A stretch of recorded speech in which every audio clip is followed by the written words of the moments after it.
Hello, everyone, and welcome to Beyond the Ball with me, Colly. This week, I am going to be joined later on by Conor, but I am currently watching the Chelsea Real Madrid game. A little bit nervous, obviously 3-1 down on aggregate. I'm a little bit behind everybody, so if a goal goes in, don't bother saying it to me until I see it, because, yeah, I don't want to fucking hear you. So look, when Conor comes on later on, we're going to kind of be talking about the Premier League fixtures for the weekend. We'll chat a little bit about what happened during the week. Obviously we can chat about the first game with Chelsea and Real Madrid, and then obviously Liverpool and City match, and then we have a good match coming up with Liverpool and United. So if you see me looking down to my left, I am watching the Chelsea match there. So this podcast is going to kind of be a little bit more of a unrehearsed thing where we're just kind of watching along and just fucking seeing what happens. So I suppose I'll go through the starting lineup teams for the match. So Real Madrid, obviously you got Thibaut Courtois in goal, Carvajal, Fernandez, Alaba, Mendy, Modric, Casemiro, Toni Kroos, Valverde, Benzema the prick up front, and Vinicius Jr. Chelsea have Mendy in goal, Alonso left full, Reece James right full, Thiago Silva centre half with Rudiger. They've got N'Golo Kante, Loftus-Cheek, who I don't think should be playing. They've got Kovacic, they've got Mason Mount, Timo Werner, again questionable. I know he scored a couple of goals, and in the first 30 minutes against Southampton, he had hit the both posts, the crossbar, and scored a goal.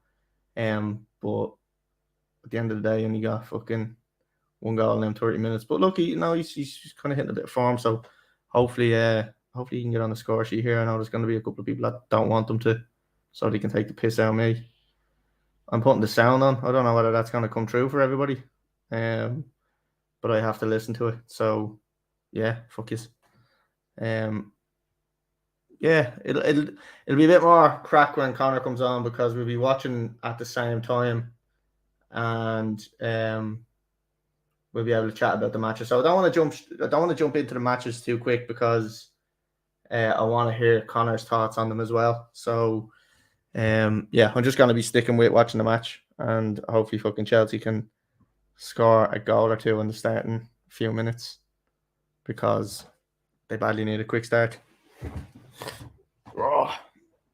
By the way, I got a lot of abuse for the first leg. I mean, when you look at the game and you look at the goals they scored, the two goals that Benzema scored were absolutely fucking ridiculous. That first header, the way they worked that goal was unbelievable. And that second header was just pure fucking class. Didn't even need to head it, just literally stuck his head under the ball and let the ball bounce off his head. Didn't even move his neck, I don't think.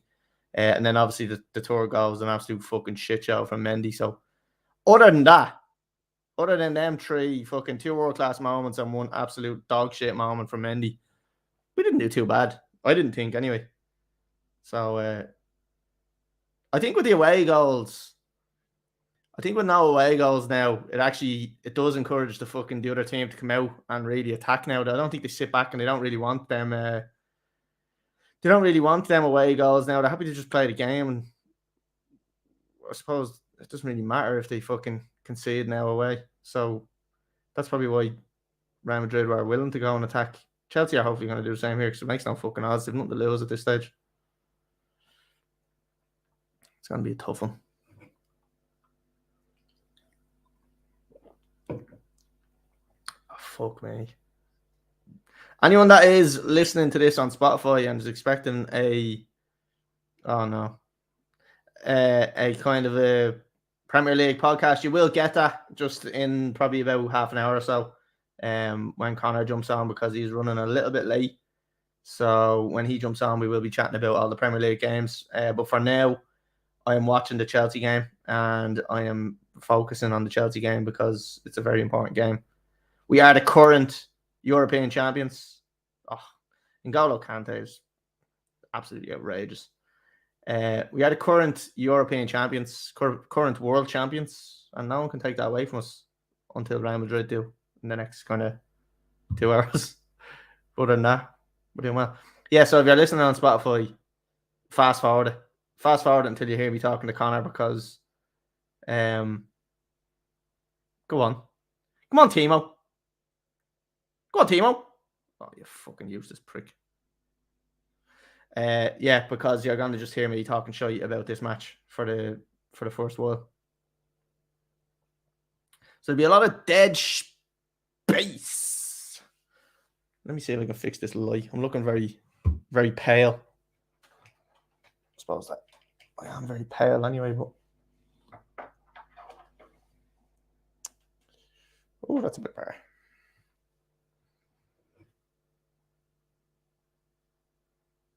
Rumors are that Roman Abramovich as well is buying Valencia. So it'd be interesting to see if he takes over there. Go on, N'Golo. He's fucking class. I am worried about that counter-attack though. World champions. Would you give over?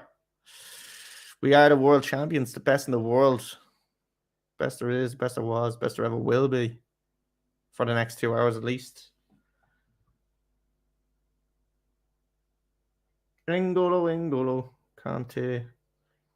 So I am a couple of minutes behind. I believe I'm on the 7th minute, so I could be a little bit behind. So please refrain from slagging me if they concede straight away. I can turn the comments off, but I don't want to do that. I want to see all comments.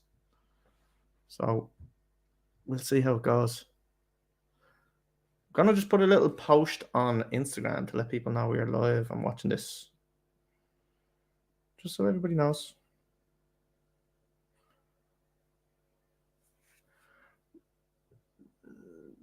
Robert Walker says, hi, Colly, class podcast, lad. Cheers. Rob.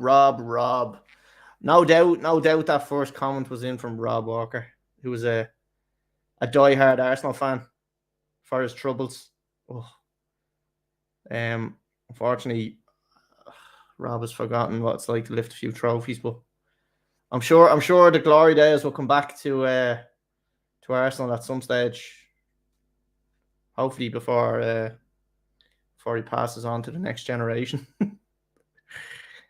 We are live on Instagram, so let's just get that out as well. Don't know what I'm posting here. Chelsea need an early goal. There has to be a goal here in the first kind of couple of minutes because I don't think we're going to get 2 or 3 in the second half. I think we need to score early. Ruben Loftus-Cheek is so bad and should not be on the pitch. He's literally dirt. I've never seen someone with such a big frame lose the ball so much. You do deserve that. You do deserve that, Robert. Don't worry. The days will come back. You just have to find that Thierry Henry again, which I don't think is going to. Holding your dreams on Saka isn't going to work.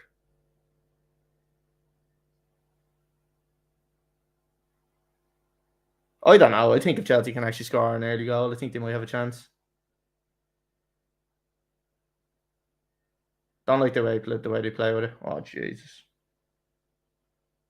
Can't book him. Don't book him. You can't book him after fucking 7 or 8 minutes. That's ridiculous. Any fucking chance you could give him a bit of leniency. Do you know what I mean? Like, come on. First bleeding challenge. Fuck's sake. He's going to get sent off. Stupid tackle, by the way, because fucking Thiago had him covered.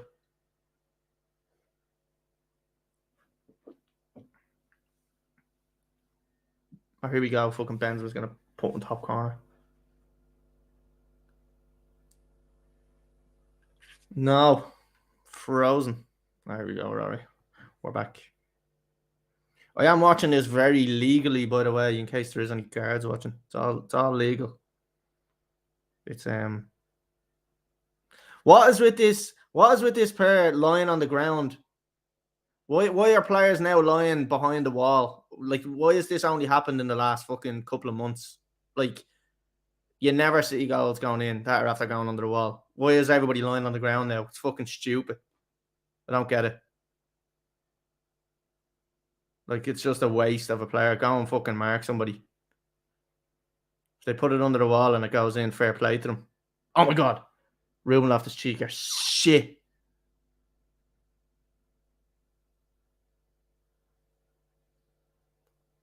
Oh no.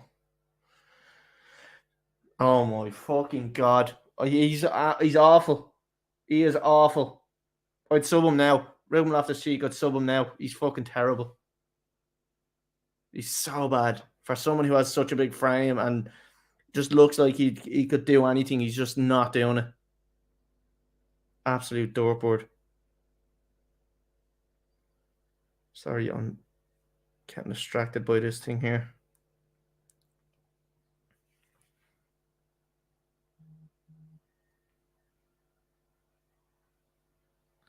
I'm receiving text messages. I don't know whether to check them or not.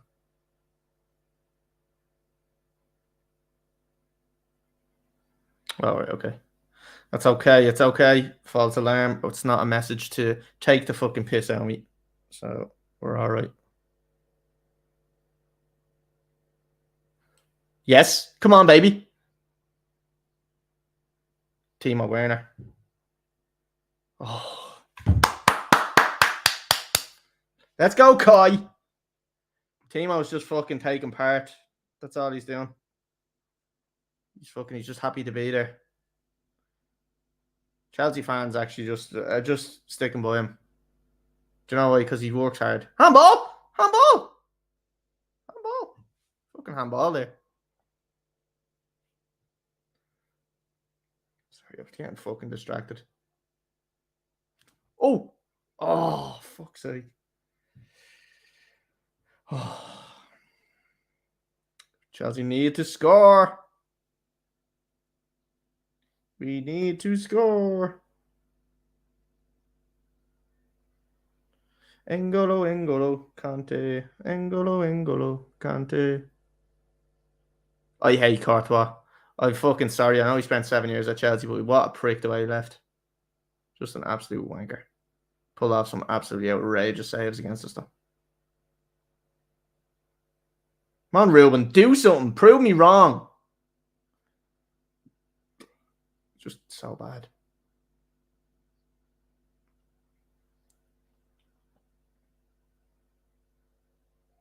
Switch. Switch. Switch. Switch. My fucking God. Switch. Fucking unbelievable, like. Again, if anyone is watching, I'm on the 13th minute, 13 and 40 seconds. So a little bit behind normal TV because I obviously am watching on the laptop. All legally and all above board, as I was saying earlier. No nonsense happening here. Pick a pass, please. Switch that. Switch that. Switch that. Oh my fucking God. Can't fucking switch the ball. Go on. Yeah! Get in! Come on! Get in! Let's go. Come on, Mason. Fucking love him. We are in this. We needed an early goal. I said it. We have it. Timo Werner. Timo Werner. That's why he's in the team. Look at that little touch with his flute. He tried to take it down, but was poor. I'm loving it. Yes. Let's go, Mason. Right, Chelsea are back in this. We're winning the fucking Champions League. Let's go. Come on. Come on.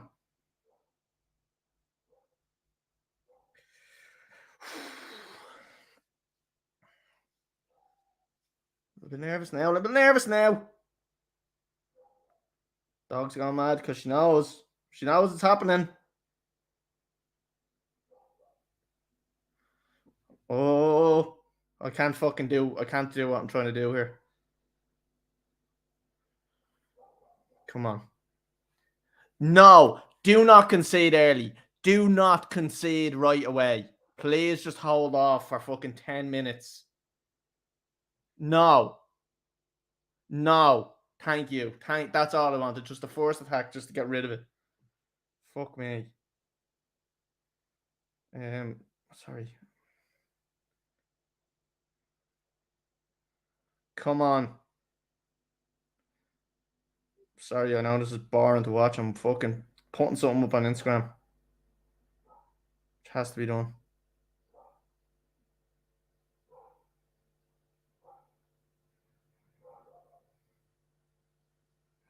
N'Golo, Kante. N'Golo, Kante. Wish I spoke French so I could sing the rest of that song. Oh, seriously. Great to get the goal, but now I'm actually worse. I'm actually a little bit more fucking nervous. Oh no. Okay. I think we made a mistake in the first game. I'm not gonna. I know this has probably come back and bite me, but we should have played Marcus Alonso in that first game. And I know people, Chelsea fans especially, may disagree with that, but I genuinely think we should have played him. I know fucking Azpilicueta is probably a better defender, but for him going forward, I would have had him in. I don't care. Give it. Come on. Oh.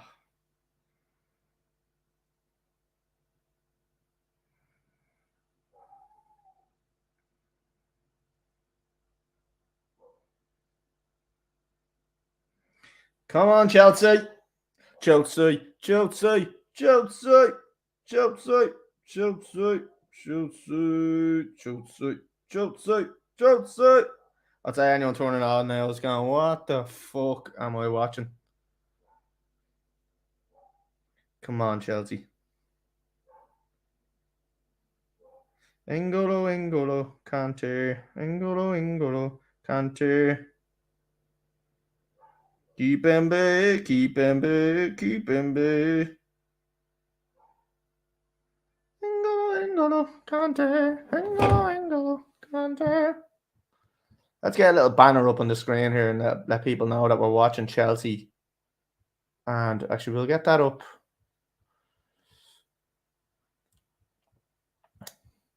And let's go. Let's get the score up, will we? Let's go. Where's the fucking thing? Oh, man. Chelsea are class. Yes. Oh, Thiago Silva. I cannot fucking concentrate on what I'm trying to do. I'm sorry. Love it, Reece. I don't like the way Reece James is fucking again, I can't fucking concentrate. I don't like the way he's booked. Right, 1-0. No. How do I write this? Real Madrid. Brackets 3. But they're losing. 1, 2. What way is that going to come up? Do we go big?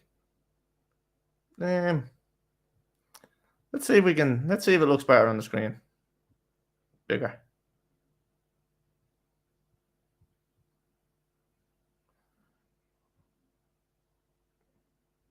Nah, fuck it, we'll leave it. Come on, baby.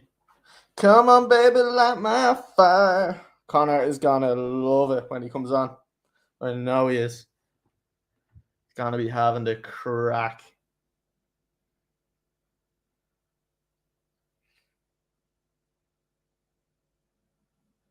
Would you look at that? One of the lads I worked with had a baby. Brian, congratulations. I know you don't like football and you're not watching this podcast, but congratulations. Fair play to you.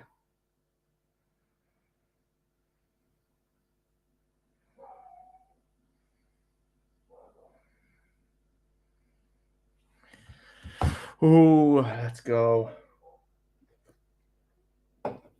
N'Golo Kante. N'Golo Kante. Timo. It's Timo time. Timo Werner's class.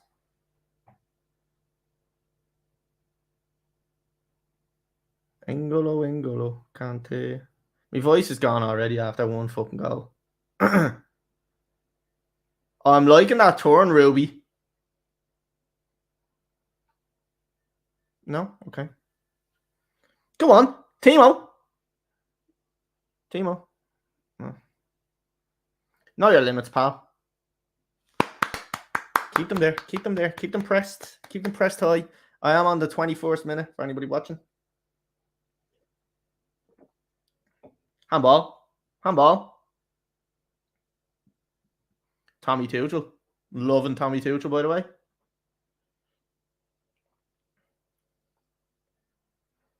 Like, N'Golo Kante he's captain. N'Golo Kante is captain when Thiago Silva's on the pitch. Just shows what a good player he is.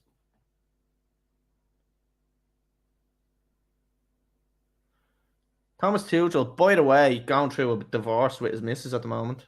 Still able to concentrate. Come on. Love that. Go on, Thiago. Know your limits, pal. You're 38. Look, you're not going to be able to go back now. You're not going to be able to go back. He's not even sprinting. He's not able to sprint. He's 38. He doesn't need to. He shouldn't have to. Reece James pulls him out of a hole.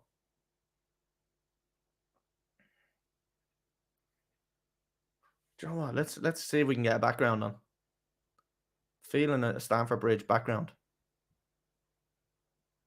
Oh, look at this. How's it look?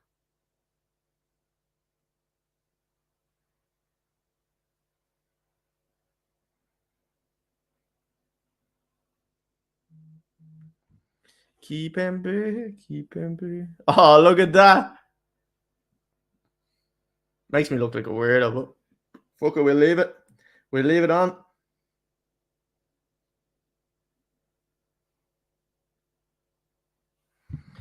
Come on, Chelsea. Oh, why are we overloaded? Here? Ah, unlucky. Jesus Christ. Fucking Benzema. Every time he gets the ball, he's a fucking threat to score. Makes me sick. Ah, Thiago Silva. Look at him over there. You can't see him. Oh, you can't see him. I had the fucking thing on. Classic.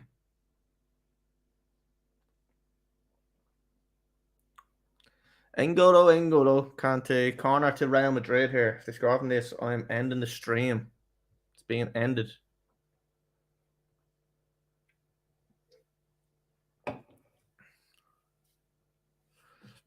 Kante. Oh, now hold on a second, Mr. Walker. Kante, Leicester's finest. Just another employee working for Chelsea. Absolute horseshit right there. One of the most respected footballers in Chelsea. One of the fan favourites. I think one of the world's most favourite footballers. A very humble guy. The best defensive midfielder. And I'm actually going to say the best midfielder because he's actually very good going forward as well. And I don't think you'll disagree, will you? Can you even disagree? N'Golo is unbelievable. One of a kind.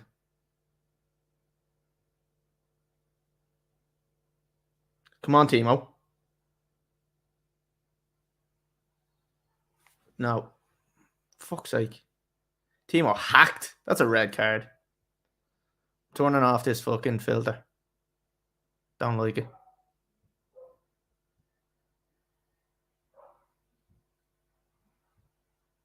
Don't like that. Oh, hold on a second. There, lad. Get me John Terry up. John Terry and Lampard. Oh. Captain's armband out for everybody to see. Stamford Bridge.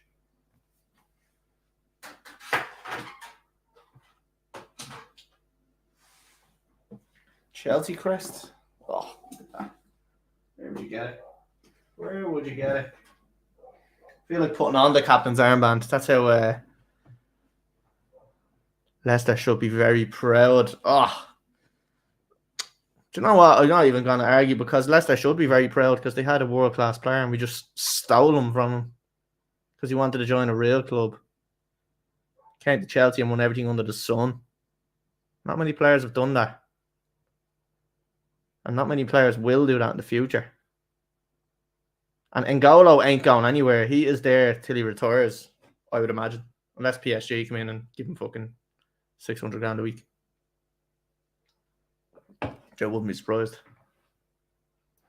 I'm getting some laggage on my stream here.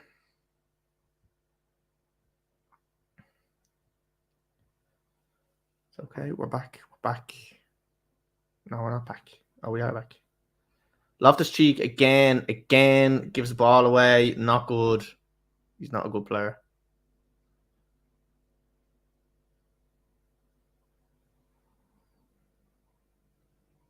And again, he just makes a foul. Like, he's so bad. He is so bad. He shouldn't be playing for Chelsea.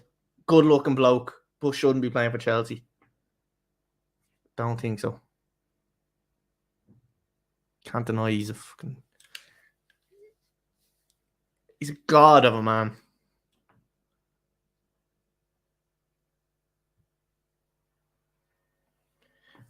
Antonio Rudiger, by the way, has been all over the place for the last 2 or 3 games. I don't know what it is. Talks with Barcelona have been affecting it, but he needs to get his head screwed back on. Gonna be good that we lose him. Oh, here we go. Come on, Kai. Show me some magic. Again. Ruben Loftus-Cheek. Shocking. Shocking. Oh, here we go. Here we go. Look at this now. Got more in. It's relentless. I don't forget Cashley Cole. I never will. The wound is still open. And may it remain open. He became successful when he came to Chelsea. Took the invincible part out of Arsenal when he left. Instrumental. Cashley Cole, by the way, probably the left back ever to play in the Prem. Don't know if you'll argue with that one. 18-year-old United fans will say it was Dennis Irwin, even though they've never watched the game. Oh, look who has joined. Look who has joined the building. I'm leaving now. No, Chelsea are 1-0 up. 1-0 Chelsea. Chelsea are class. Have you seen any match now? No, I'm going to turn the television on now. I have the other. Did you join the other one? Yeah. I was just trying to say it without ratting it out. Yeah. I know. I've already told everybody. Yeah, no, we're doing this very legally, and everything is above board. Yeah, above board. Yeah. Colly bought us all BT. Yeah, BT for everyone. Chelsea, Ruben Loftus-Cheek, as I was just saying there, shouldn't be on the pitch. Although we have to run by about 3 people there. But I told you that before the fucking game started. Yeah, Chelsea are down. Oh my fucking Jesus! If you just see what you just done there, oh, he's fucking hard work, man. He should be getting taken off now. You pulled off. I'd pull him off. As I was saying just there a second ago as well, he is a good looking bloke. Oh. We have Rob Walker in the comments there giving me fucking abuse as well. Rob Walker, he's the fella from Fast and Furious. Oh, Paul Walker. Oh, Paul Walker, for fuck's sake. Many them beers we had. The first one. Ooh, lightweight, some would say. Have you got the TV on? Yeah, I don't know how much of the TV I can watch because it's fucking lagging like bollocks. Is it? Yeah. It's not on my one. Hold on a sec. It's like jumping all over the kip. Is it now? Yeah. It must be because it's like screen shared to somebody else. Yeah, maybe. And then I can watch it on my phone anyway. I'm on the 30th minute. Connor, we're gonna for everyone that was kind of listening to me just talk shite as well, we are going to still kind of Was there anyone actually listening, or what's the story? Yeah, there's a few people there giving me abuse. I told everyone that was like possibly listening on Spotify to just fast forward it, and you're not putting this on Spotify as well, are you? it's gonna have to go on it. Do you know what I mean? It's just gonna have to go up. Like it's gonna be a lot of dead air. I've told everybody to fast forward to about 30 minutes to when you arrive, so we could talk about some matches. So, anybody that is has listened from on Spotify all the way up until now, fair folks, they message me and I'll give you a fucking €1,000 because you deserve it for listening to me talk shit. Yeah. Connor, I suppose we'll jump in and talk about games, will we? First game is that's embarrassing. First game is Spurs and Brighton. Spurs again, probably my favourites to get top four. What do you think? Do you think this will be a handy one for them? Son has been on fire. Kane has been chipping in, and then that new lad, I'm not even going to attempt to say his name. Kulusevski. Yeah, fair play. He's been quality as well. So, what do you think is going to happen in this one? Yeah, Spurs have been playing well. Harry Kane is showing a new side to him, which isn't just his number 9 capabilities. He's obviously chipping in on the assists as well. Yeah. I froze, so I don't know if anyone else could actually hear me. Yeah, I can. Yeah. You're working perfect on it. Is it? It must be on your end because you're. It must be. Fine there. Yeah, you're working fine here. But yeah, no, I fancy Spurs to. Look, Brighton have been poor since probably about game week 10, game week 12, when it looked like they were going to nick a top 4 spot that early on. Then all of a sudden they turn into Brighton again. Yeah. So yeah, I do fancy Spurs at home. They know what they need to do. Arsenal dropping more points the weekend. They know if they win their games, no matter how many games in hand Arsenal have, they'll still get top 4. So I'm going to back Spurs. I'm going to say 2-0, and I'm going to go with Bergwijn to score. Okay. Like Brighton aren't really a team that do often concede a shitload of goals, aren't you know? But Spurs have been scoring a shitload of goals. So yeah, well, Spurs scored, was it 4 the weekend and 5 the week before? Yeah, something like that. Yeah, they've got a ridiculous amount of goals. So I don't know whether it's going to be one of them things have to let up. Is it either going to be Spurs not scoring as many, or is it going to be Brighton conceding more than they usually do? Yeah.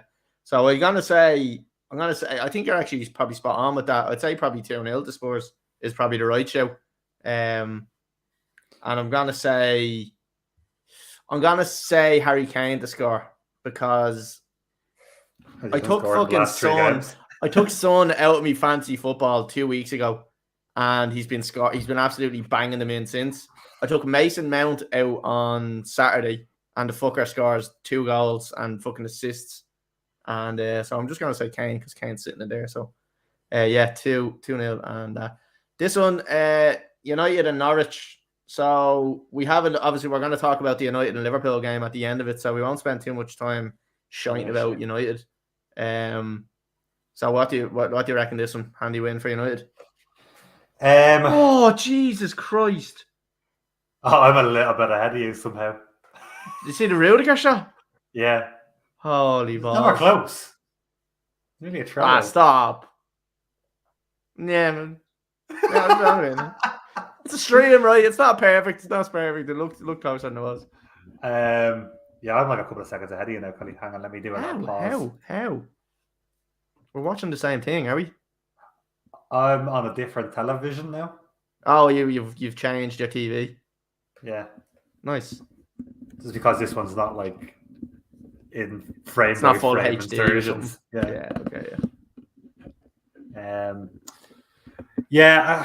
Is it an easy win for United? Norwich off the back of a big result the weekend. They won, didn't they? They won 3-2. Yeah. Yeah. They did beat Burnley. Yeah. Okay. Yeah. United too little, too late for Norwich, I presume, is it? I'd say so. Yeah, but I don't think they're going to stop. Yeah. And obviously the way United are going at the moment, down. It could be closer than it should be. I'm still going to back United. I'm going to say 2-1 United. Okay. And I'm going to back Sancho, goal scorer. Interesting. Yeah, I think it'll be a handy enough win for them, to be honest with you. Although, like, it's either going to be a handy enough win or else it'll be 0-0. Like, it's going to be one or the other. But I think they're probably going to prove a point. Like, do they even have a point to prove? Because, like, everybody just thinks they're shit anyway. Like, but I think even if they won 3 or 4-0, like, United fans are getting fucking fed up with United watching them. Like all the United fans that I've been talking to are even fed up watching the games, and a lot of them aren't even watching the fucking matches anymore, which is so bad. Like, Ben's been so good, isn't he? Like, he's a bit of quality, Ari, for a 34-year-old. So I think it's gonna be a 3-0 win for United. I think they'll probably they should beat them fairly handy. I'm gonna say Rashford to score. So you're picking the child lover and not the child slapper. Yeah. Yeah, exactly. Yeah. All right, fair. Right. Next one is Southampton and Arsenal. Again, Arsenal have just been doing an Arsenal over the last couple of weeks. What do you think is going to happen on this one? I would have up until Chelsea picked them apart. Yeah, they looked so bad. I couldn't believe how bad they actually looked for the early spell. I would have backed Southampton in this. Especially off Arsenal's run. Saying that, Arsenal didn't play badly against Palace last week. I don't think. I didn't see them at the weekend, but last week against Palace, they didn't play badly. I thought they were just caught off guard. But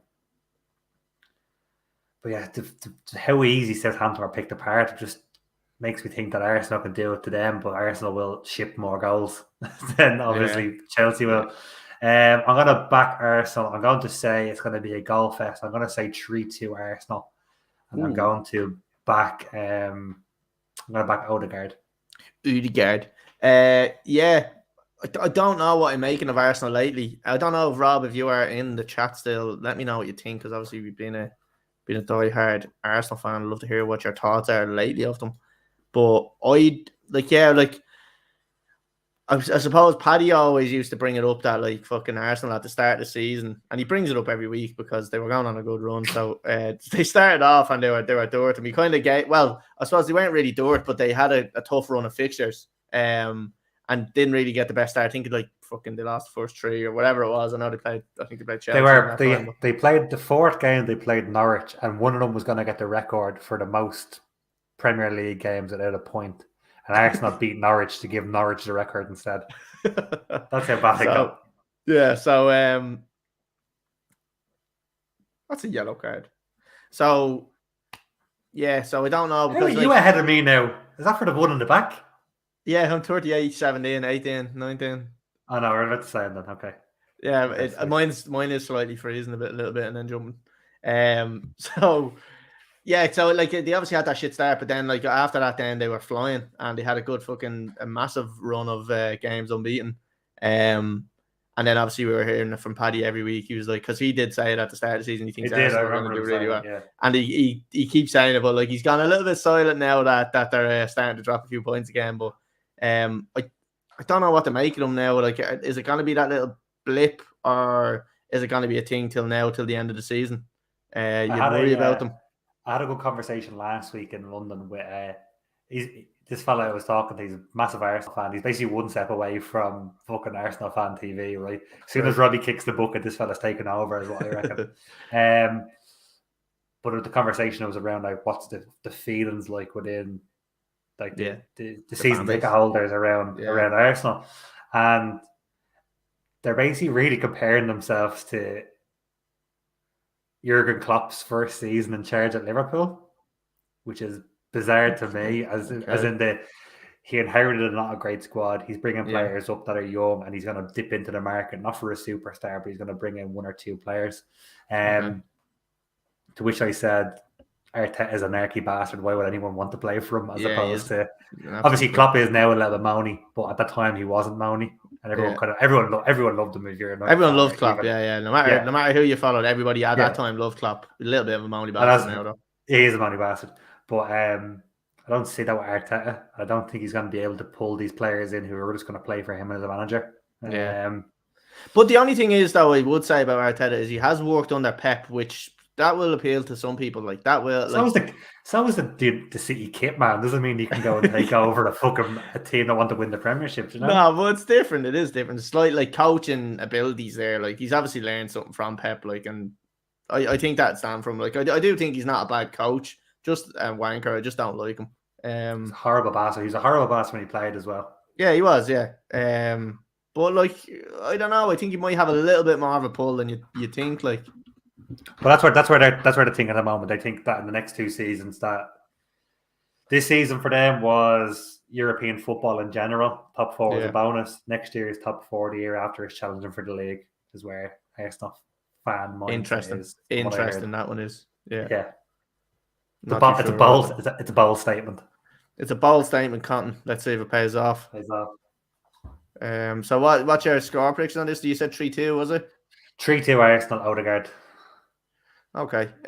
Yeah, look, I think you're Arsenal, not even listening to me. You're just fucking flicking around with the bleeding subscribe button. Sorry, I was trying to figure it out here what I was doing.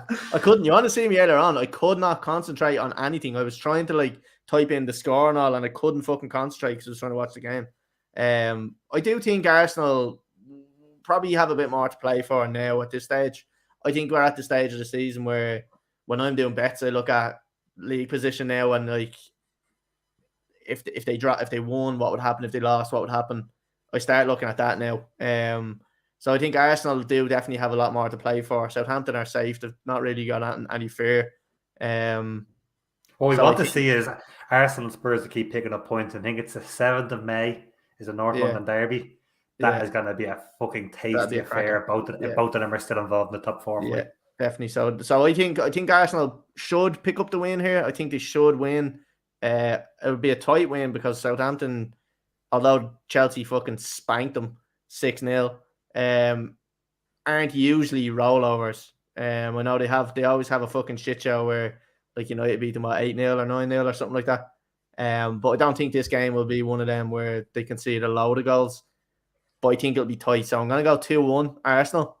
And I'm going to say Lacazette to score. What do you think of that? Aubameyang to score. Ray Parler assist. He's been playing well for Barcelona. Who, Ray Parler?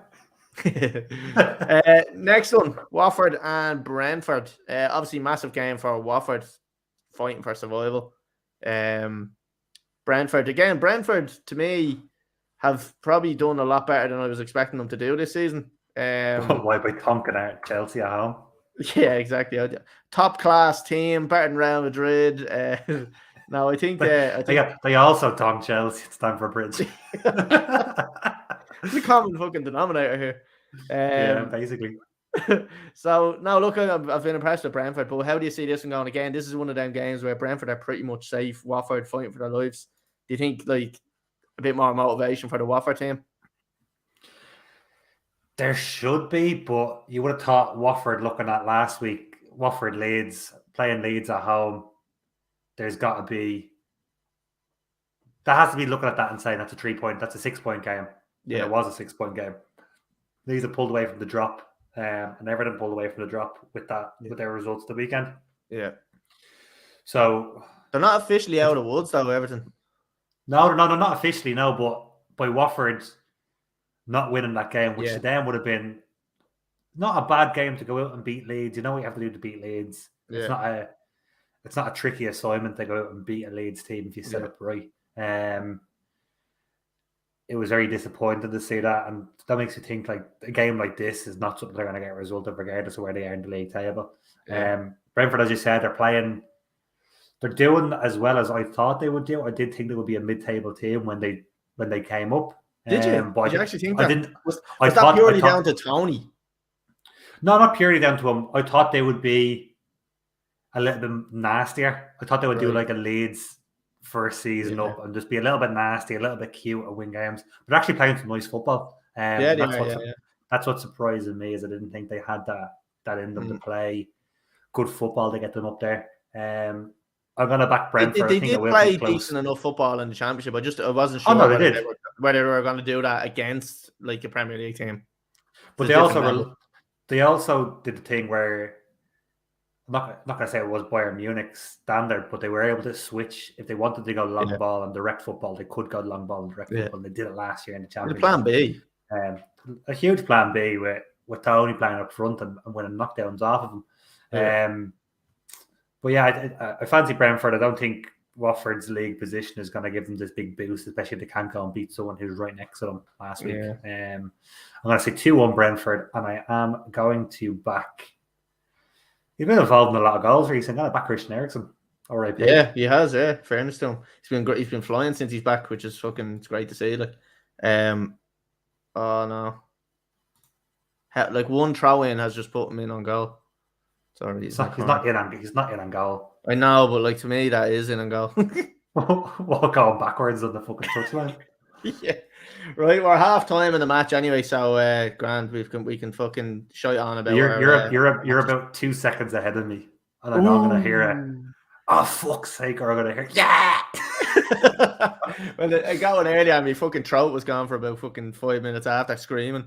So yeah, look, I know you're saying about fucking Watford and Brentford here, and then Watford not really having the talent, I suppose, not the talent, but maybe the motivation.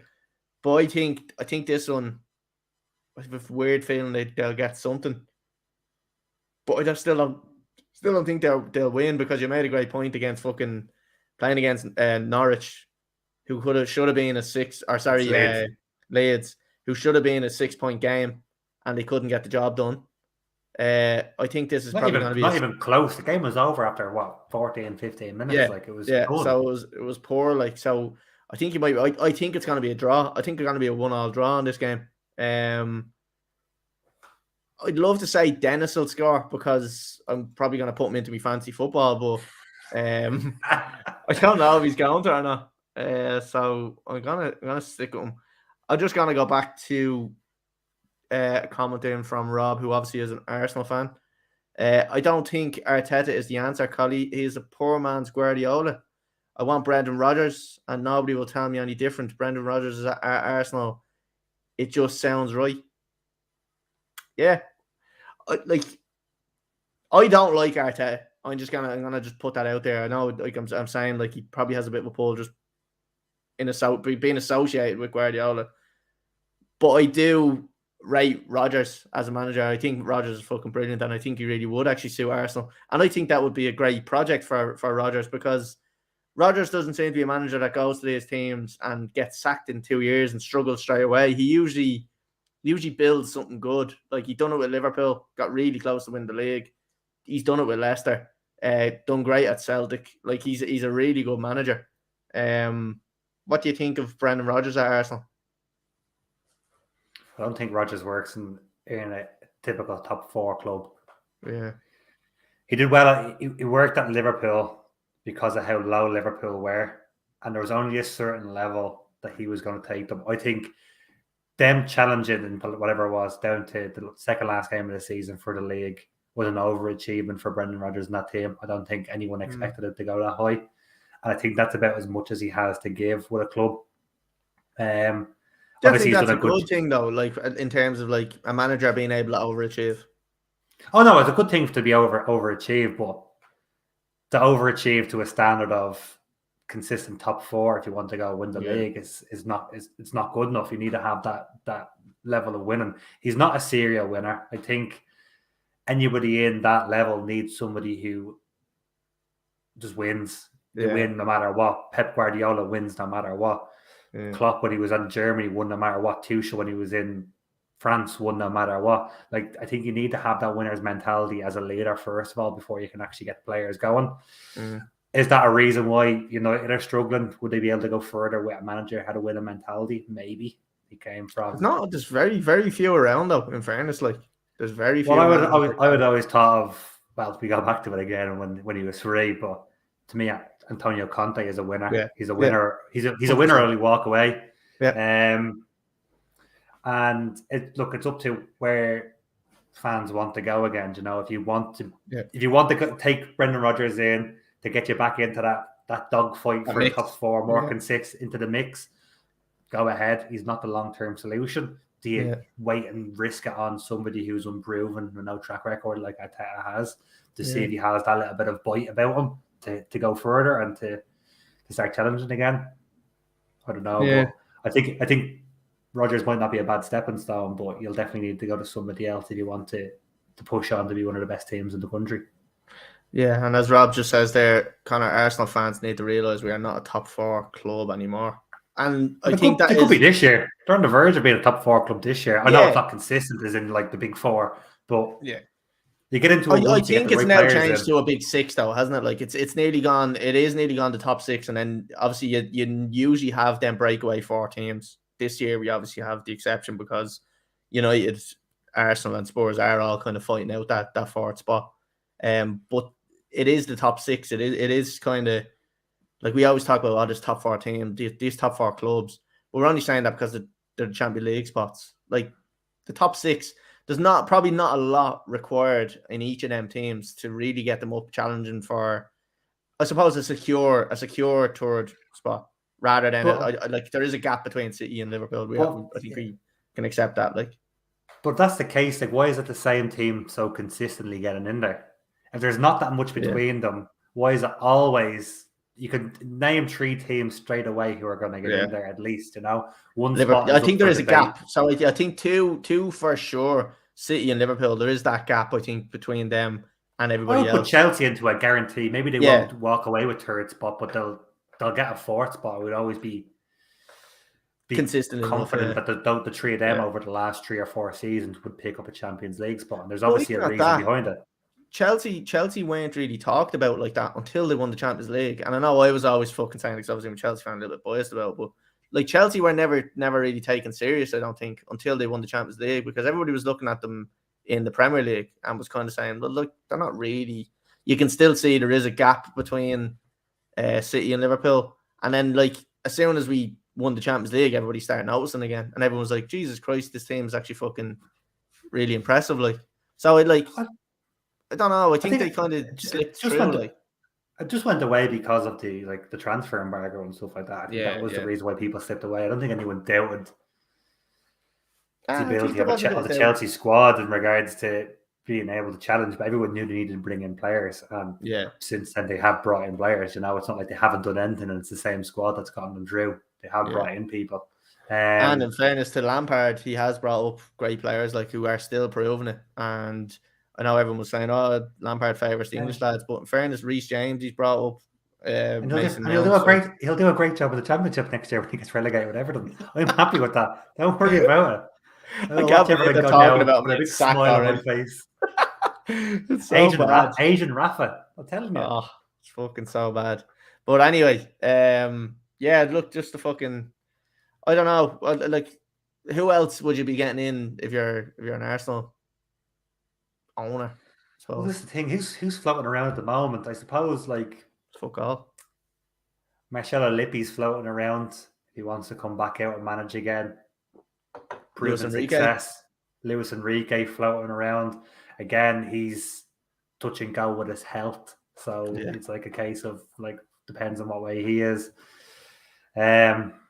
See this thing, you got to look at people like Massimo Allegri, who's coming to the end again at Juve. Like there's a few that are there, but whether it's the right time, as I said, to dip in to look for somewhere, you've got to look also at like you're saying about Brendan Rodgers. I'm sure your man at Leicester doesn't want to let him go. Yeah, definitely.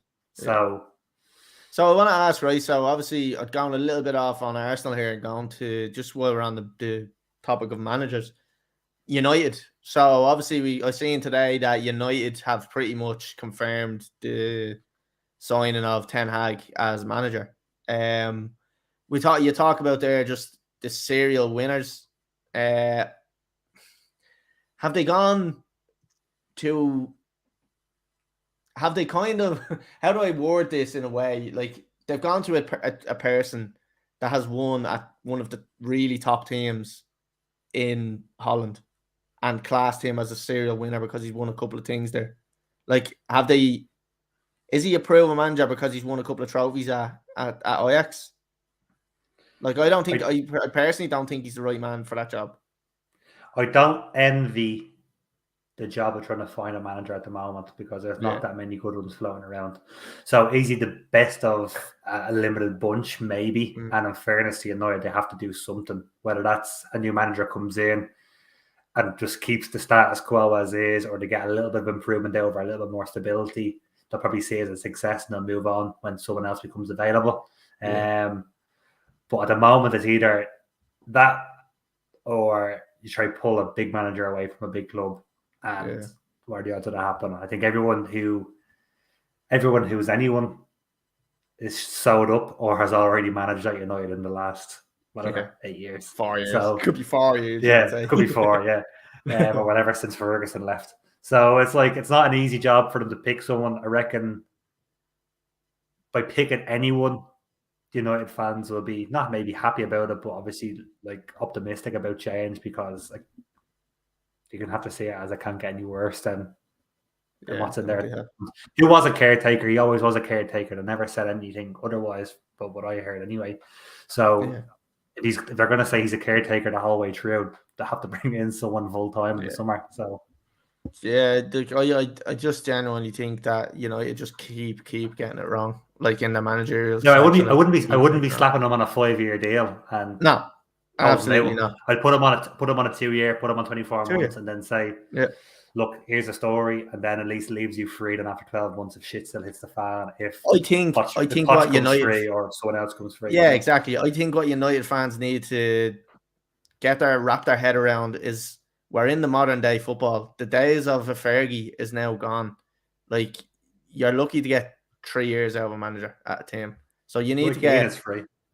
Yeah, exactly. Yeah, but you need to get someone in that's going to give you instant success. And I know like the owners aren't going to want that because that means every time a manager comes in, they'll have to reinvest and buy players that they want. But that's just the way it is. If you want to win stuff, you nearly have to spend that money. Look, Liverpool done it. Now, Klopp, in fairness to him, how long is Klopp there now? Probably 4 years, is it? 5. 5 years. 4.5. So, like, he's been one of the longer-term managers in the Premier League that we've seen over a while, but he's had great success because he was allowed by a couple of players, which, look, Brendan Rodgers got really close with Liverpool. It was obvious to everybody, not just a manager. It was obvious to everybody what they needed. They needed a centre half. They needed a goalkeeper. He came in, got Alisson and Van Dijk, and they won the league. Like so, they invested in the right ways. Offload people as well. Yeah, well, like there was a few obvious choices that you could have offloaded when you came in, which I think he probably offloaded the right people. So he's making all the right decisions, I think. I'm sure he's not the one pulling the trigger, but he's the one that definitely has a big say in it. So he's done things right. Again, you look at Pep. Pep has done things right as well. There's not many people that you've seen Pep sign and say it hasn't worked out. Like he's worked with a lot of players, new players, and most of them have worked. United, there's a list as long as my leg with players that have come in and failed, and managers that have come in and failed, and everything has just failed. They're just making the wrong decisions. Are they stuck in the fucking past where they're stuck in the Fergie era where they just think that because they're one of the biggest clubs in the world, they're nearly entitled to win every game? But it's not like that anymore. It's a different day of football. Like that's what I think. Day of football. Different. Coleman 2022. Quote it. Stick it in little inverted commas. Put it on a t-shirt. Did I say me score here? 1-1 I'm going with? No, I don't think so. I'm going with 1-1. Yeah, and you said Dennis. Dennis, yeah, I'm going to go with Dennis to score. Right, the next one is... That was a very long talk about Watford and Brentford. I didn't think we were going to have that much of a discussion. I know. It actually wasn't even about them as well. It went to Arsenal. Newcastle and Leicester. How do you see this going? Obviously, look, fucking we know what's after happening with Newcastle since Howie's coming in. What do you make? You want to call him Howie? Howie. Yeah. Newcastle difficult to beat at home, but still not great, I suppose. They're doing enough. They did enough, obviously, to get out of danger now, which was the case of getting through the next season, get through the summer, see where they spend the cash. Leicester, I think, are the definition of that team that you said earlier around. They know where they're going to finish. They might nick a conference spot, but other than that, that's about it. Yeah. So I think it's a pretty nothing game with 7 games left in the season. So I'm going to say 1-1, and I'm going to back Harvey Barnes. Ooh, interesting. Yeah, again, it's like I was saying, it's a fucking, or like you were saying there, it's a nothing game. Not really much to play for either way. Both teams are kind of where they are, and that's it. There's nothing fucking mad to be fighting for. Now, saying that, I've just realised Newcastle aren't exactly safe. They're only 1 point ahead of Leeds, and Leeds have a game in hand. But I still think they're 10 points clear to drop. Yeah, so. I do think they're safe. I think they've done enough now. Usually, I think isn't usually 30 points the marker once you hit 30 points. 40. 40? Yeah, it's 40. There's still 7 games left, Colly. Couldn't be 40. I'm sure that the safe point is 30. Once they say if you get over 30 points. No, always 40 points. Well, 40 is a lot. Like when you look at that's 19 points above last place.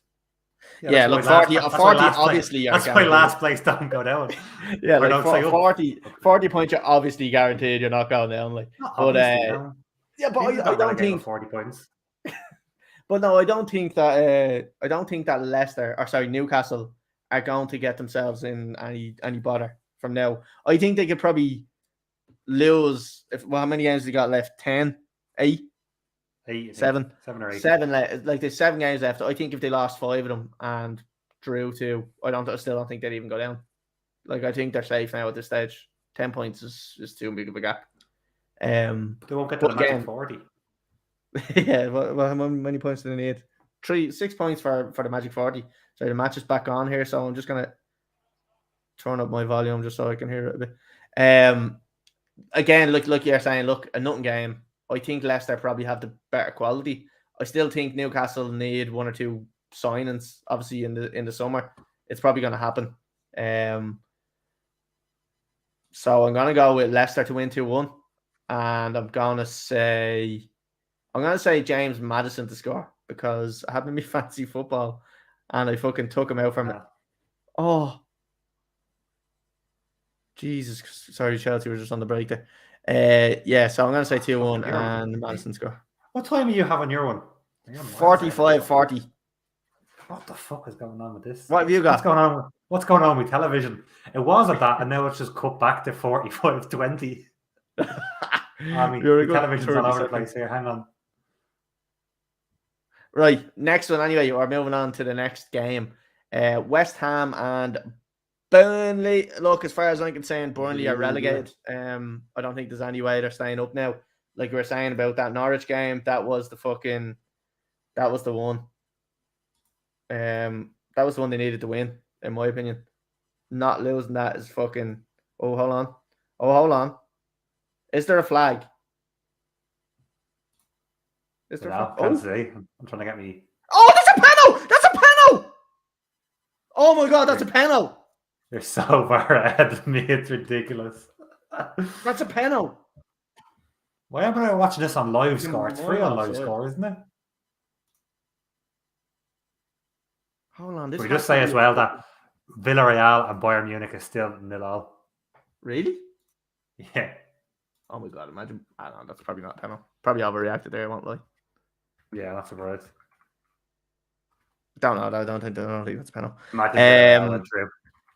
Oh yeah, sorry. I'd love a fucking Villarreal went through. Jesus Christ. Me too, pal. You meet them in the next round, not just. No, the winner of Liverpool Benfica will meet them in the next round. Yeah, that's what I said. No, you said use. I'm saying.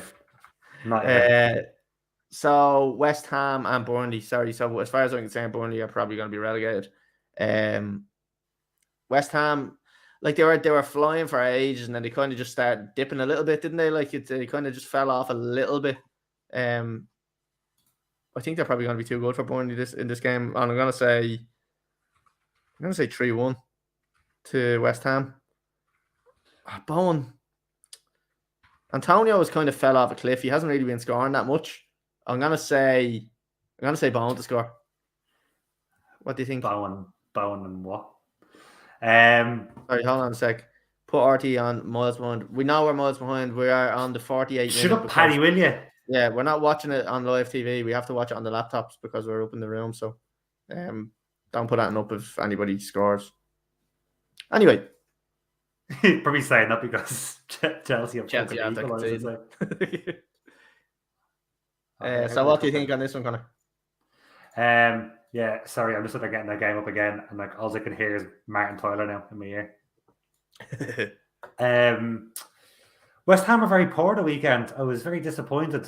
They didn't look like they were going to create anything. They didn't have that like that fight about them. It was just, it was disappointing. But Burnley, fuck Burnley. Just get rid of them now at this stage. You know, I gave up when I thought they would do something against City. I thought they would do a job against City, and they just refused to do anything. So fuck them anyway. I'm going to say West Ham 3-1. I'm going to back Thomas Souček for my boy Water.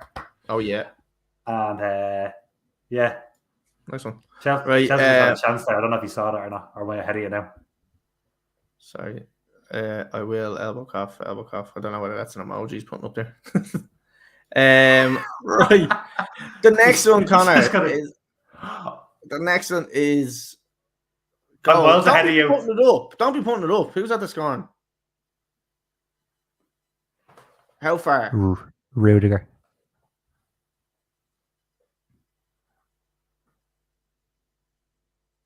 No, he hasn't. It wasn't. It's a robbery. It's not even a fucking goal. What are you on about? You know you can watch this on live score in real time for free. Really? Yeah, if you open up live score, you just log in, you can watch the game. Why are you all saying goal? There's no goal.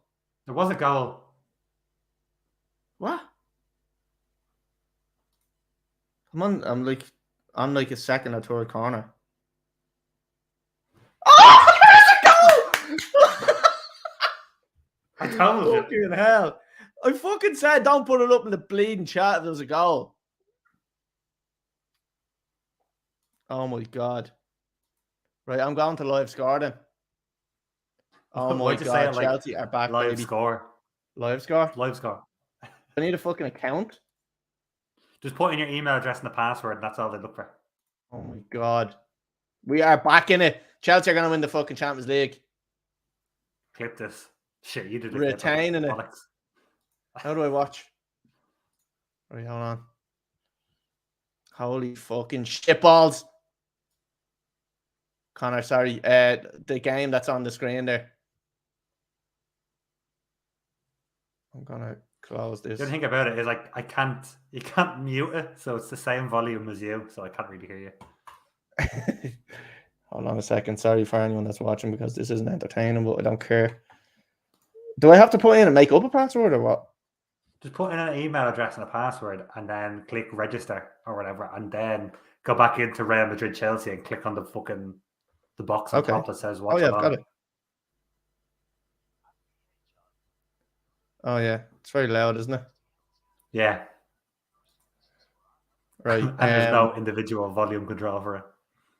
Okay, well I'll let that load up. Yeah, so sorry, on to I need to change the graphic. I'm gonna go grab a beer so you can change the graphic. Yeah. Okay, I'll change everything here and we'll be talking about Liverpool and United when you're back.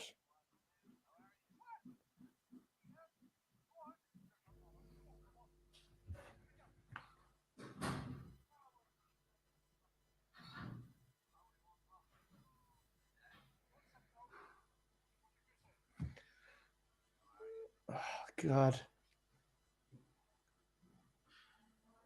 Sorry, I know this for anyone that is actually listening on Spotify. This is probably just dead silence. I'm not editing it, so you can just have to deal with it. I'm at the stage now where I can't fucking concentrate again. I have no idea what I'm doing. Changing the score. Rudiger. I said that at the start of the game. Rudiger needs to get his head out of his hole. And he has. In fairness to him. He has, baby.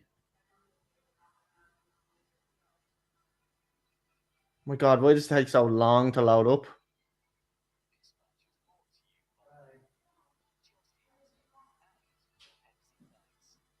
Oh my God, what's after happening there?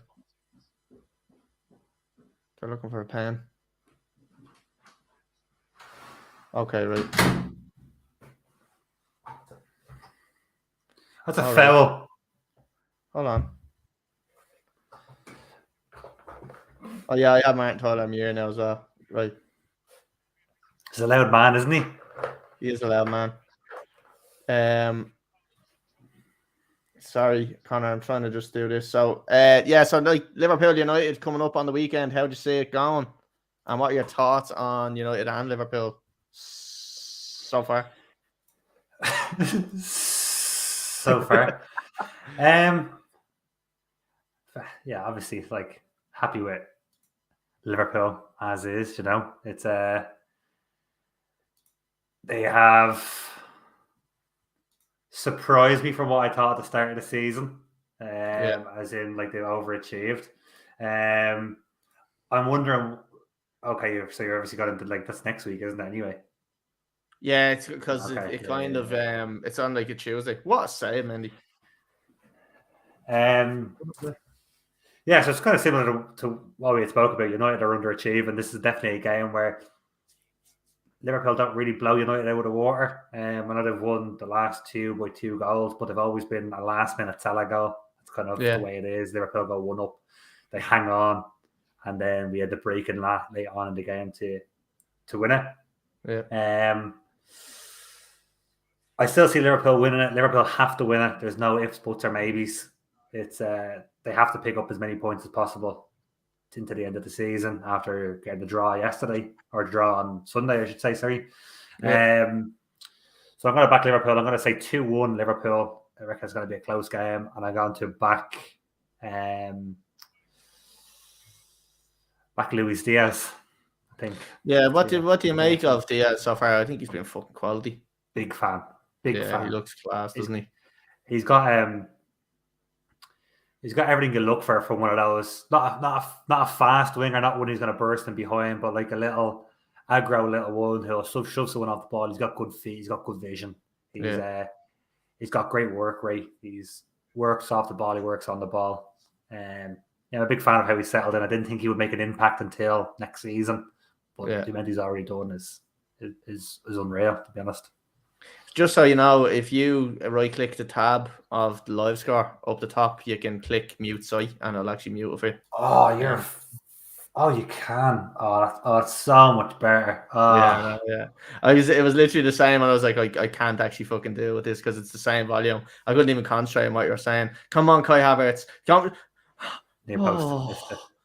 This is so much better. Yeah, no, yeah. Fuck's sake, we could have done this from the start.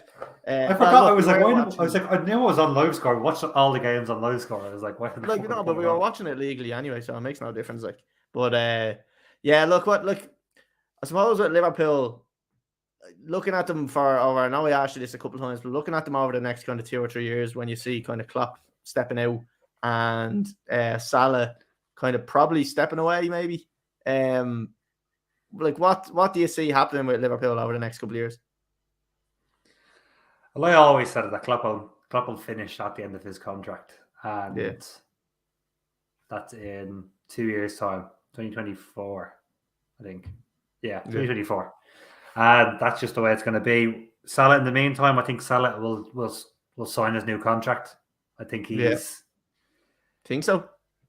100% he'll sign that contract. He's doing. He has his agent is playing the game, so like we all try to make as much money out of the fucking companies we work for. Fine, whatever. I think he will sign it. He's just the longer he lets it run, the more bonuses are being slapped on the table. They've agreed the weekly wage. He's obviously just looking for the bonuses out of it. So it's it'll get done. It's up to.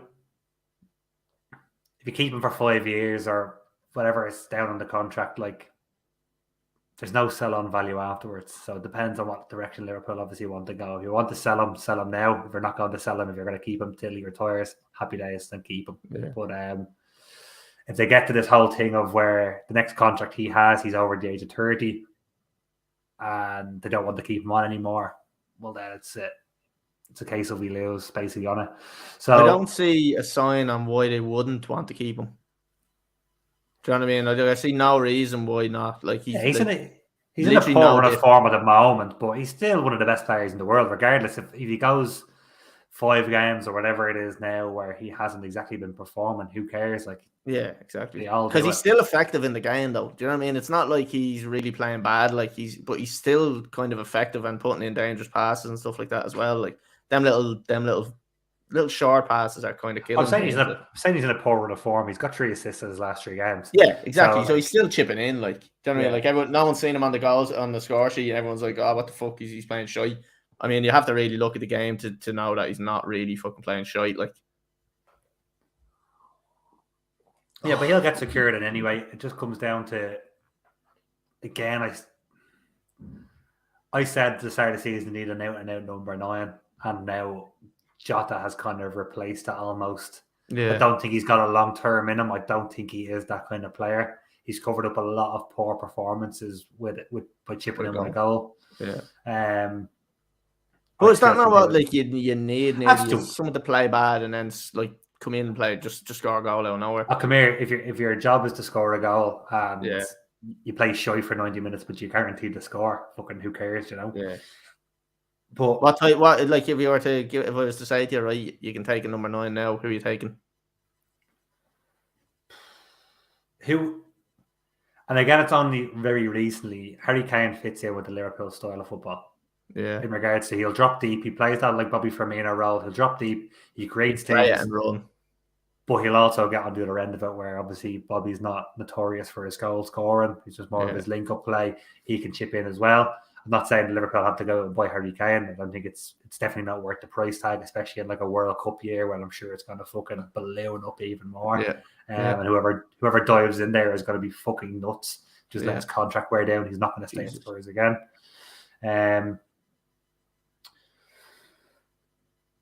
Are you ahead of me there? Did you have that shot there a second ago? Did you? Yeah. Sorry, probably about 5 seconds ahead. How the fuck have you managed that? Don't know. Really fast internet. Sponsored by Virgin. You are a fucking virgin. I hit the crossbar. Did it? Yeah. Hit something. But yeah, I think that's who would fit into Liverpool's side at the moment. But as I said, not in dire need of one. I would like to see some more. What do you think has happened with Firmino? Like, why has he fallen off a cliff so bad? I know he's injured and injuries have kind of played a little bit of a part, but like his performances were bad for quite a while before even any major injuries. Give it, Marcus. Yes! Get in! Come on! Get in! Alonso, I said at the start, Alonso should be playing no matter what. Come on! Can't believe it. Oh, man. Oh, my God. Unreal. What a finish. Right foot. Oh, Marco Alonso. Kai Havertz winning the ball back. Unbelievable, Jeff. That's not a free kick, is it? No, it looks like a good tackle to me. Nothing there. No offside. Play the ball. Yeah, he's not offside. Handball? Love that. Handball? No. Oh. Nah, that can't be fucking offside. There's no way. It's not offside, it's a handball. It's going to be given a handball, isn't it? Oh, it's a handball! That can't be given, please. It has to be given. You can't score. It rolled above his flew. Doesn't matter. It hit his hand. You can't score as relation of a handball. No, that's not the rule anymore. It's changed to a purpose. It's not. It's changed to a fucking... it has to be a purpose fucking handball. I don't even know how to word it. Oh, no, please, no. Per Luigi Colina is checking. Please, no. This can't happen. This cannot happen. Check for the foul first, and then check for the handball. No foul. And not a fucking... what's the word? Why can't I think? Purpose handball? What's the word? I don't know, because it's not real. It was accidental. This can't be offside. Can't be. I keep saying offside. Oh, no. Oh, he's giving it! Handball! No. What an absolute fucking joke. What an absolute fucking joke.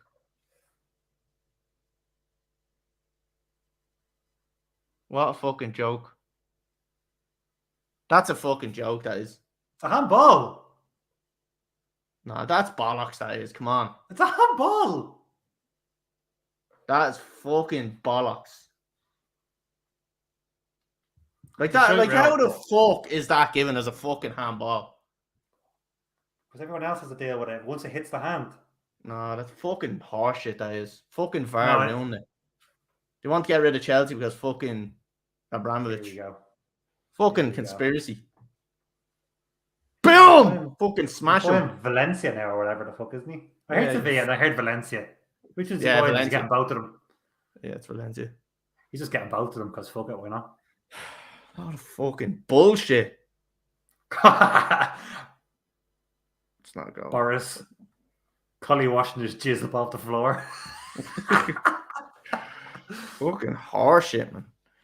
Oh, right. Oh, that's fucking after killing me. Oh, here's Ben's going to fucking goal.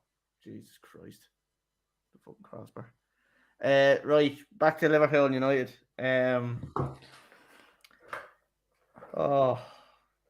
Who's about right back? Trent Alexander-Arnold or Reece James? Depends what you need from a right back. Defender. If you're looking for a defender because you don't have decent fullbacks, well then, yeah, I'd say Reece James. Or sorry, you don't have decent centre halves, so I'd say yeah, Reece James. But what if you did have decent centre halves? If I'm in Liverpool, I would rather have Trent Alexander-Arnold than Reece James because I've got two centre halves for the most part that you can trust. A good deep line midfielder in Fabinho. You don't need both fullbacks back at all times. I'd rather have someone who has a little bit more going forward. His top assist in the Premier League, like I think I made that up, but it's up there anyway. Like, and he's involved again. He's got another assist against City. He is for a right back. He is involved in an amazing amount. What I don't like is if you know you're coming up against a team who plays wide and who has a dominant winger, take him out and play Joe Gomez, or play him as a right winger instead, and let Joe Gomez play in there instead, or do something to be a little bit more anchored. But is he not a player that you need? Like you have to start him every time? I think I'd play him as an extra midfielder and just leave him have the license, but still have someone on the cover. Like Liverpool fans are obsessed with having him playing midfield. I wouldn't play him in midfield, but I would say take one of the three out of midfield, play Trent inside, and just say the right hand side is yours. Do what you want with it. You know, almost give him that free license to get up, and still have the cover in there in someone, as I said, like Joe Gomez, or play Tsimikas on the right or something. To have the defensive cover. But against only against teams that have Palace, Wilfried Zaha, obviously maybe not anymore, but Rashford at United used to give him fucking murder. Yeah. I think City did that well on Sunday by playing Foden out on the touchline. Foden had his fucking boots on the sideline for the whole time, and he dragged fucking Trent out, dragged them away, and dragged them deep. I think that's how teams will benefit against Liverpool, and he's the weak link going backwards. Yeah. Everything comes down that side. That is the one thing. But like I think like you have Van Dijk there, who's obviously one of the best in the world. Like he definitely gives Trent the freedom. He definitely gives Trent the freedom to do all that attacking, and he like just has the license to go and do what he wants, like because he knows that he can fuck up and he's covered. He doesn't have to fuck it. I know he does burst the gut to get back, but like he can. I think it's Fabinho that gives him the license, knowing that Fabinho is just going to sit there as well. I think he wouldn't leave us two centre halves isolated because he knows Robbo is going to go on the other side as well. He's not going to leave 2-on-2 or 3-on-2. But the fact that Fabinho has no intention of getting forward, he doesn't want to go forward. He wants to sit in the edge of the box, maybe at most. Yeah, and having him there, but when he doesn't play, and when you play, say, Thiago, Henderson, and Keita instead, he still does the same thing, but there's no cover, there's no fill anymore. Yeah. Yeah, it is an interesting one, right? Look, we'll talk a little bit about United now. We have kind of already touched on them. I suppose the one thing we touched on was the managerial thing, but like if you look at their players, like how bad do you think it is for them, and in terms of what they need to do to get where they want to be? Like how bad is it at Manchester United at the moment, player was? Forget about your bullshit from the top that every single United fan uses as an excuse that the players aren't playing well, that they're rotten from the core, which is a classic fucking Manchester United quote. But they have Solskjaer, so like what was the word again? Culture. The culture is back. The culture was back. It was back, but I don't know what the fuck they were saying from it. So what do you think in terms of players do they need? Who should they get rid of, and who do you think could actually be a good buy for them? Who do they need to get rid of? It's a shorter fucking list of who to keep. Yeah, exactly. They need, and against the cliche, they need to build a spine to the team, which they don't have at the moment. They have nothing along the spine. They have no out and out. Well, sorry, they have a goalkeeper. I reckon he is still one of the best goalkeepers in the league. He's probably even more sought after now because he's getting more action. It was like Shay Given when he was at Newcastle. Everyone wanted Shay Given because he was so busy. He just looked great because he's pissed and spoiled goals a game, but he was getting peppered. And that's what's happening to the ratio moment. They need a centre half. They need a strong leader in midfield. Sorry, I know you're saying centre half there. So are you saying replace Harry Maguire, or do you see Maguire in that team? That should he be in that team? It's easy to say he shouldn't be in that team, but whether he just needs someone beside him who's going to give him the kick up the hole that Raphael Varane's not doing. But if you were to put them both on paper and you said which one would you want to play alongside, we say Van Dijk. You're going to pick Varane fucking 99 times out of 100, and the only one time you're not going to pick him is versus Van Dijk. He's injured. No, sorry, versus Maguire to play alongside someone like Van Dijk. Yeah.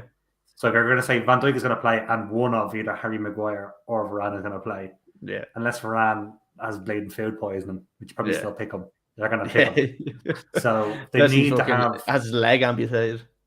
They need to have someone in there who is that consistent anchor in defence. They need to have someone who's a consistent anchor in midfield, who's an actual leader. I don't think they have an actual leader in midfield. And they can say that the cliches are like having Roy Keane, or as you say, at like Chelsea, you have either Kante or Kovacic in there, kind of marshalling things. Liverpool, they have, as I said, Fabinho or Henderson in there. Like teams have these consistent players who are constantly in there running the show. And they don't even have to be world beaters. It's just people that do the very basics very well. Like look at the likes of Jorginho. Look, like fair enough, he's probably not the best player in the world, but he does the very basics very, very well. And I would say someone like Jordan Henderson, he's not a world beater by any stretch of the means, but he does the communication thing and the leadership well, and he does simple passes, and that's all he has in his locker, and that's all he does. Yeah, exactly. And he's an out for the defenders. So if the defenders are coming out from the back, he is an out for them because he's always an option, and he is always able to pick that pass. Like that's one thing. Like, look, when you look at United's team, obviously they've got McTominay there. I think massively overrated from United fans. I think they've jumped the gun with him, saying he's fucking brilliant. I think he's rubbish. Fred is one that I think actually could have some sort of potential, but I just don't think he's playing where he should be playing. Here we go. Before you say Fred should be playing further forward, and every scores against Liverpool. I think he should be playing further forward. It's the last 4 times I've said that. He's went up forward. Going to score a hat trick.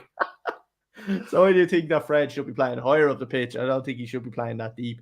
But it's the one thing that the two of them lack, I think, is just being able to play. It's being able to make themselves free.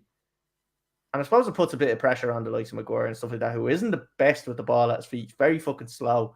So they don't put themselves in the best positions to receive a pass from them. And then when they do, they don't really have the greatest ability in the world of a sharp turn and a 5-yard pass. But there's something as well that I was only talking about last week with someone was United are lacking that centre half with the confidence to step into midfield with the ball. Yeah. Maguire will do it, but end up turning back straight away.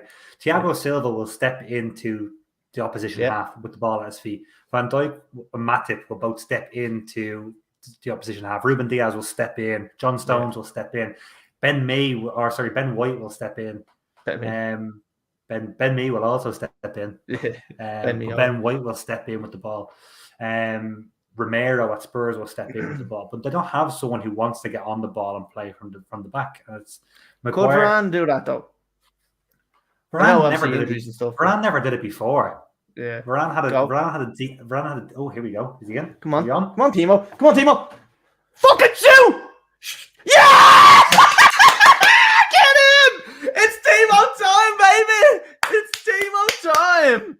I always said Werner was class. I always said it. I never doubted him. He's class. World class. Oh, yes. Fuck you, Carvajal, you fucking pigeon. Danny Carvajal made look like a fucking 12-year-old. What's he sliding there for? What is he doing? Stay on your feet. You know he doesn't want left. You know he doesn't want left foot. Oh, so good. Unbelievable, Jeff. Timo. Let me see, right? What's this going to get fucking called back for? Well onside. Well onside. See you later. Oh, it's a clean goal. It's a clean goal. I don't care. It doesn't matter how they go in. It's a clean goal. Handball. Fuck off. Came off Courtois. I'm so confident that that's a goal. I'm changing the scoreline on the screen. Oh my God. 3-0. This is outrageous. Now we're going to have to sit back and defend. Or are we? Do we try to catch them on the fucking counter?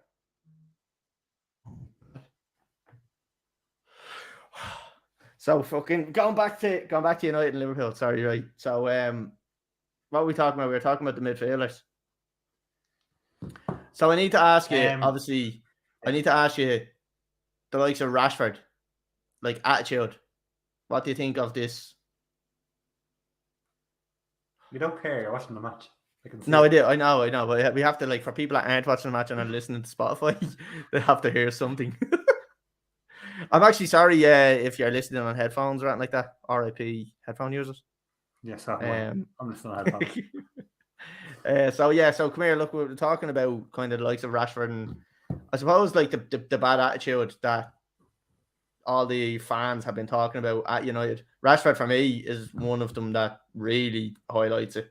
Greenwood, obviously, yeah, for fucking slapping his bitch around. But like, what else? Like who else do you think contributes to that? Like the likes of Pogba and stuff like that. Do you think he's an issue? He looks like he is an issue, but is he an issue or not? I don't know. I think he's probably like everyone. It was obviously sold a dream of bringing Pogba in, that he was going to do something. Was Pogba sold a dream about what the club was going to be as well? And he's like, hang on a fucking minute, this is not what I signed up for. The same as Ronaldo. Was Ronaldo sold a dream about what the club was going to get turned into, and now he's like, well, this is a sack of shit. So I suppose it works both ways, but the fans aren't the ones being paid 200 grand a week to fucking deal with it. What a save. What a save. Foul him. Go on, Vinny. Oh, he gave a free in? Or free in? Was that free? I don't know. Is that a red card? Can we claim red card? Vinicius Jr. Looks like Ramirez. What a save that is. Save. Oh, he pulls him down, look. He got him by the jersey, all right. Oh, Coy was about to fucking... Anyway, sorry, I interrupted you there. They're both. I think everyone was sold a bum deal about what United was going to be, or where they were going to go, or what direction they were going to go in. So whether he's a problem or not, I don't know. But if it's just a case of letting him go and getting some money back off of it, well then, fucking happy days for all parties. Everyone involved is happy at that stage. I don't think he's going to be a main fixture. I don't think he has the attributes to be a mainstay in a Premier League team. I think he's a little bit too luxury for the most part. I think you have to have 10 unbelievable workers around you to fit him in. You just don't have that. The same way United had 10 workers fit around Berbatov, and you could have Berbatov in your team because you had Rooney, Park Ji-sung, you had all these fellas who were going to run a mile for you. Even Rooney actually, I think, recently came back out and said that, like, that they knew Berbatov wasn't going to work, but because he was so good, everyone just made up for it. Like, and I think that's what Ronaldo probably thought was going to happen to him, where he just thought that everyone else was going to just do the run for him. But he's what a ball! Oh my god, what a ball! Modric, it's that Gael Platt outside of the fucking boom, swinging in there. Fuck's sake. Real Madrid have done very little since Chelsea got on top in the second half. Oh, that's so bad. Can't they give him the ball away? Just put it in the corner, clip it into the corner. Oh my god, what a ball. What a ball that is. Alonso has to be better defensively there. Thiago Silva does as well. Oh, fuck's sake. What a pass. I knew it was just too good to be true. No, you didn't. You didn't look like that a second ago when you were fucking up jumping around. That's a good goal, though. No check. Fuck off. No, Ting is in goal. Mendy's in goal. Check is gone. Fuck's sake. So, what were we talking about? We're going to extra time, are we? That's all right. I'm really out of beer anyway, so. 3-1. Sorry, just changing the old score. So, what were we talking about? Rashford? Was it Rashford? No, we were talking about Pogba. But you're oh yeah, Pogba. Oldham. So, do you think he's like finished there now? Like there is massive talk about him going. Do they get what they want for him? And does he prefer, like, if he goes to PSG, does he actually become a fucking world beater over in PSG? I mean, he might, but like, what are you going to pay? Again, they probably pay him what he wants, and will they pay what United paid for him from Juventus? Probably not, because of the form he's in. But does he become a world beater over there? Yeah, maybe he does, but is that really saying much when we're looking at the French division in general, you know? Yeah. I reckon he could still probably step up in Champions League games, but again, when you're looking at 50, 55 games a season, I don't think he does it. Do you know? I genuinely don't think he has that in him. He did it. Like, he did do it when he was with Juventus before coming back to United. Like, he was very consistent. Like, was it just the team suited him? The players that he was playing around suited him. Like, to me, I think, like, yeah, look, we're talking about, like, going over to fucking the French league, which we're calling the fucking Farmers League. At the end of the day, you still have to do it over there. Like Messi has gone there. We all thought he was going to fucking run riot, and everybody was going to be like, oh, it's just the French league. All of a sudden, he's not doing it, and everyone's like, oh, it's only the French league. He can't do it. He can't do it in the French league, so everybody's giving him a bit of shit. So, like, there's nothing to say that Pogba's going to go over there and actually fucking be world class over in France. He still has to perform. Do you know what I mean? Like, and he does it for France. Yeah. But, like, that is a perfect league, I think, for him to probably do it in, because there is a lot of space for the likes of his PSG team there. Timo Werner, sorry, just a little clap for Timo Werner there. I also think that, like, the Italian league's not a bad league to do it in either, because it is slow. It's a slow paced league. I can still love watching Serie A for the defensive side of things, but that's more of a game of chess, whereas fucking the Premier League is get the ball forward as fast as possible still. So I don't think that suits him. He does like the physicality side of the Premier League, but I don't think he likes the pace of it. But I don't think he likes the club he's at either, so I don't know if he's given 100%, you know? Yeah, that's fair. Looking at the likes of fucking Jadon Sancho and stuff like that, I think I'd given him a bit of, that's a fucking scumbag right there. Giving him a bit of abuse at the start of the season, saying that I didn't think he was going to be good. I really highly fucking criticised him. I think mainly the fact because fucking I knew Ollie wasn't going to get fucking anything out of him because he's a rubbish manager. But he has been showing a little bit of fucking promise over the last couple of weeks.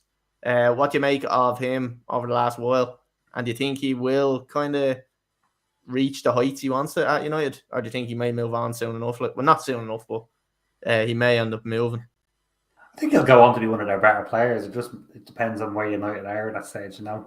Is Yeah, it's like being one of the better players at West Ham as opposed to being one of the better players at City. There's obviously a big gap between those better players, so yeah. it really depends. If Oh no, Jesus oh, Christ, we had it went down.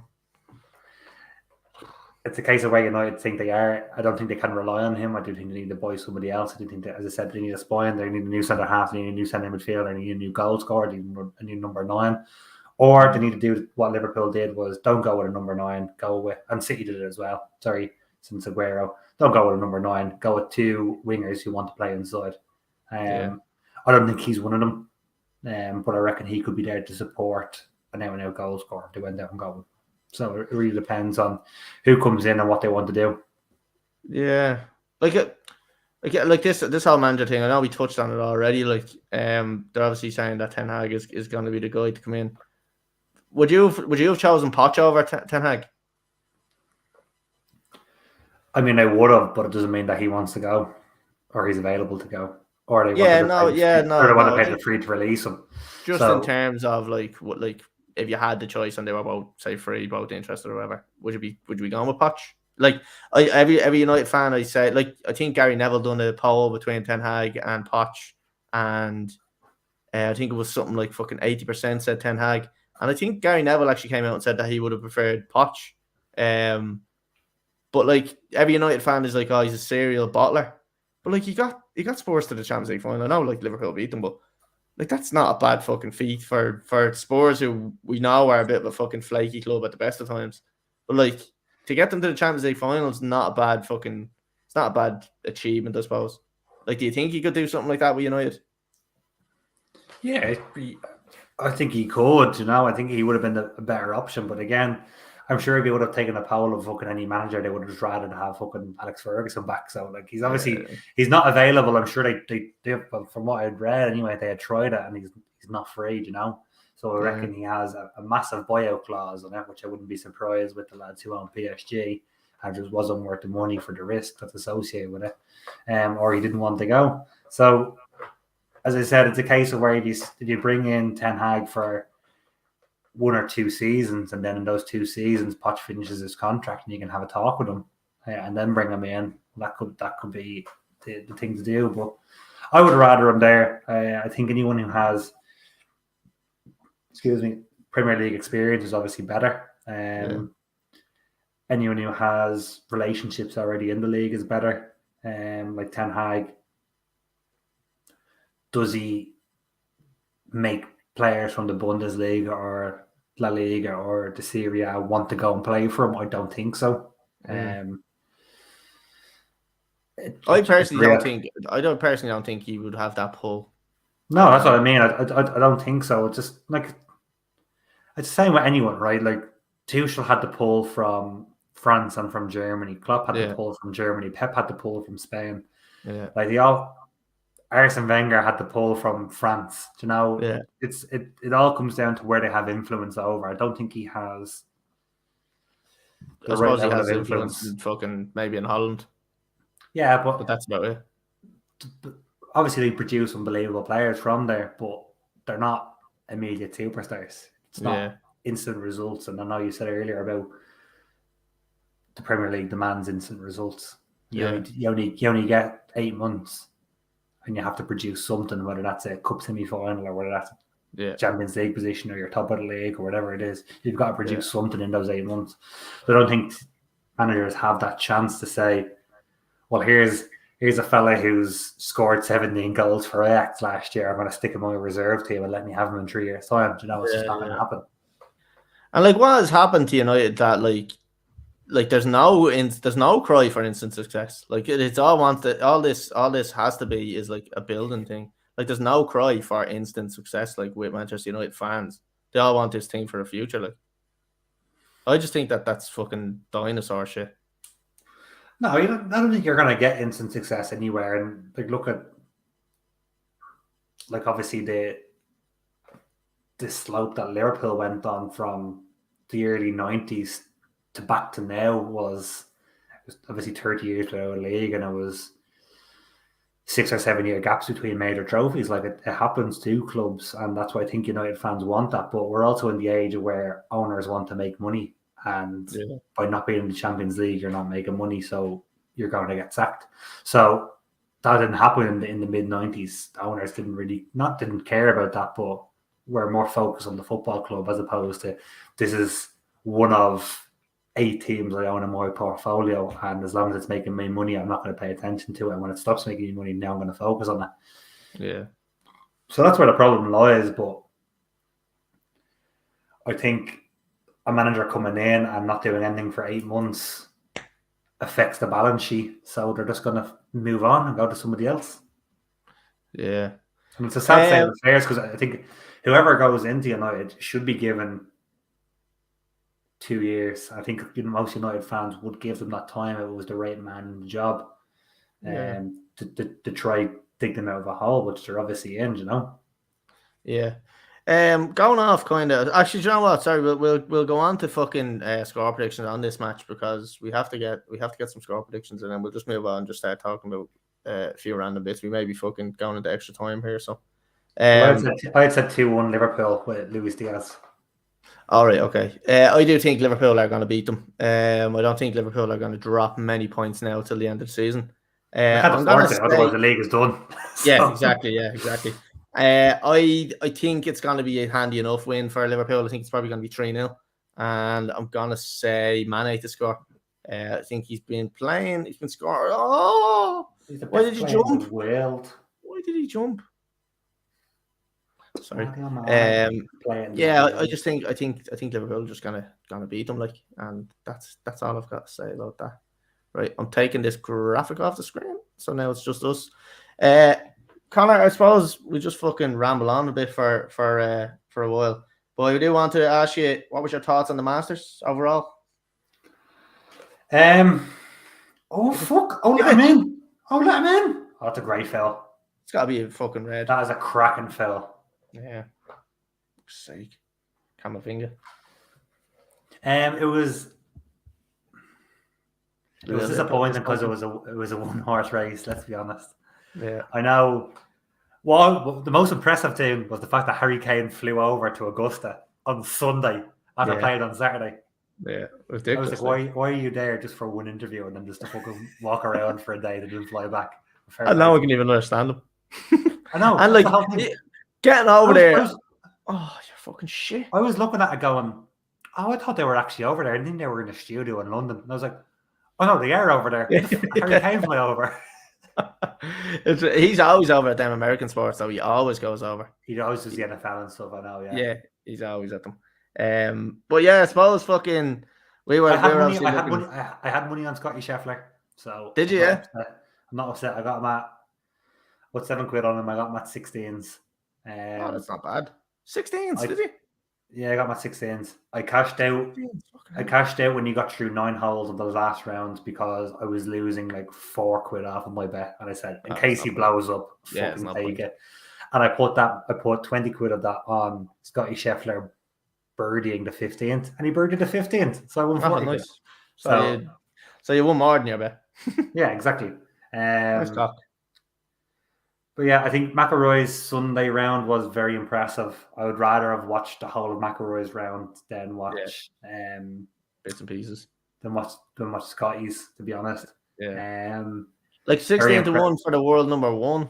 Jesus, you don't get that often. Like he kind of slipped under the radar, didn't he? There wasn't much hype about him going into it. Like, I think everyone just got surrounded by woods.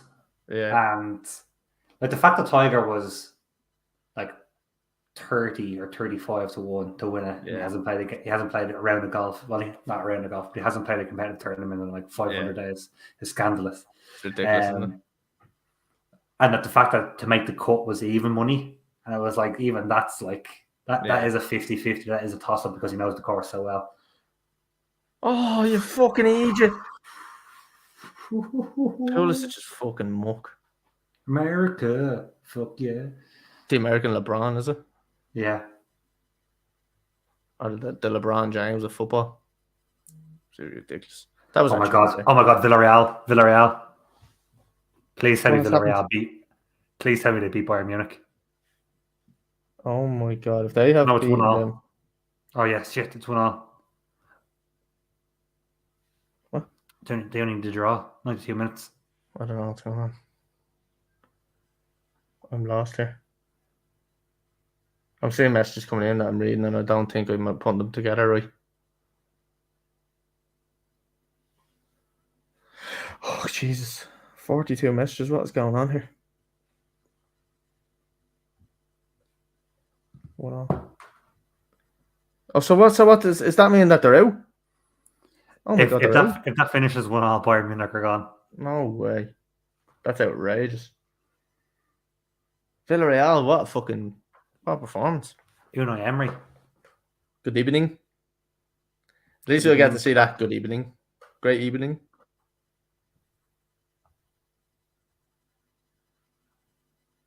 So we are gone into Extra time extra here. time. Extra time for anybody that is. If you're listening, again, like I said, you're not getting the full effect out of this, so you need to go to fucking YouTube and watch it. Because Robert Lewandowski scored again. Lewandowski.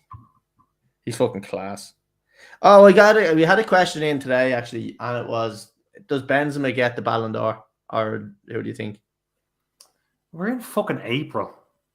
I know, yeah. It's a bit early, isn't it? Steady fucking on, like. But It's the only disappointing thing about it is, and what I would have liked is, this year's Ballon d'Or won't include the World Cup, which is a shame because I like to see someone who stands up during like a World Cup or Euros or something being in contention. Jorginho, for instance, obviously in contention to win it because of what he did. Obviously, what he did with Chelsea for the Champions League final and the Champions League win, but mainly for what he got on with. And Modric, remember Modric done it for Italy, and he did with Croatia. Yeah. Although he won the treble as well with Real Madrid, Yeah. but he's mainly done for what he did with Croatia. Yeah. We're not going to have the World Cup in it this year, which is a little bit disappointing in a World Cup year. So I don't know when. Is that coming to next year's Ballon d'Or that we say he did well in the World Cup last year, so now it falls in? I don't know. It's almost going to be forgotten about, I think. Like, I don't think it'll even be. Yeah, I don't think it'll even be taken into account. Like, I think it'll just be fucking forgotten. Like, but those players who just need like an extra something. So like, Thiago Silva wins the Champions League this year, but then he also wins the World Cup with Brazil, and he's the skipper. Like, that's that extra push that gets him to the top three for the Ballon d'Or. Like Messi and Ronaldo definitely aren't winning it. And neither one of them are winning it. So far, no. At the moment, it is Benzema. It is. Who else? Like, it is Lewandowski, and just by proxy, it is Salah as well. Even though he hasn't played well so far this year, it's just a case of. If I'm being honest, him not making the top 11 last year. That's crazy. It was crazy. Like, I do think Salah probably is well deserving of it. Like, well, he definitely should have got closer last year than he did. But Lewandowski again probably should have won it last year, but yeah. And then Messi gave it to him out of honor, and it's like, I don't want the fucking hand-me-down bleeding Ballon d'Or, mate. Cheers. So, what are your thoughts on the World Cup? By the way, what's your thoughts on the actual Villarreal? Bayern Munich true. Villarreal are true. That is outrageous. Fair play to Villarreal. That's embarrassing for. Liverpool are going to get beaten now. It's going to be Benfica, Villarreal in the semi-final, and one of them are guaranteed to get to the final against. That's basically a boy. Chelsea or City. That is a boy for you to the final. We have to beat what's in front of us. Still to beat Benfica. It's not done yet. It would have been done at 3-0, but at 3-1 is not done. It's done. As you can see from Chelsea, it's done here now. Chelsea just don't have the legs for this, I don't think. I have a bad feeling about this. I hate this bullshit. I have a bad feeling. I just get feelings sometimes. You're just doing this so you can say like, we won it, yeah. I know. Well, I do. I played that game the year Liverpool won the league. Yeah, I know. I know that one. I do have a bad feeling about this though. I don't think it's gonna go well.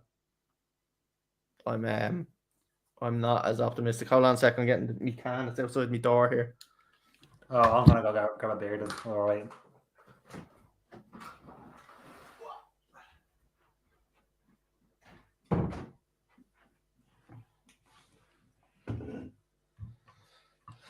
Oh, Chelsea. This has been a tough watch.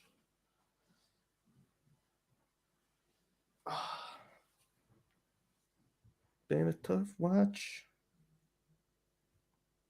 So nervous.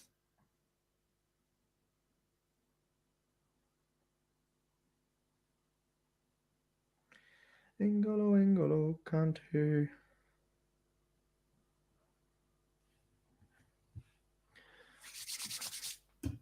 Here we go.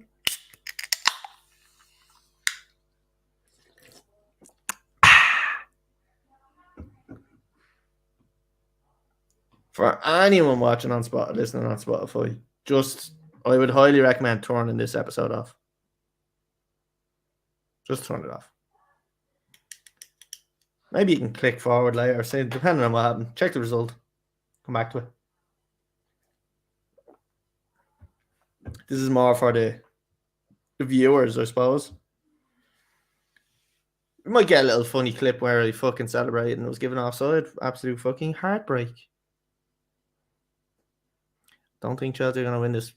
I don't think Chelsea are going through. I don't know why. Christian Pulisic, I have a feeling, is going to miss an absolute sitter. Gonna miss a sitter.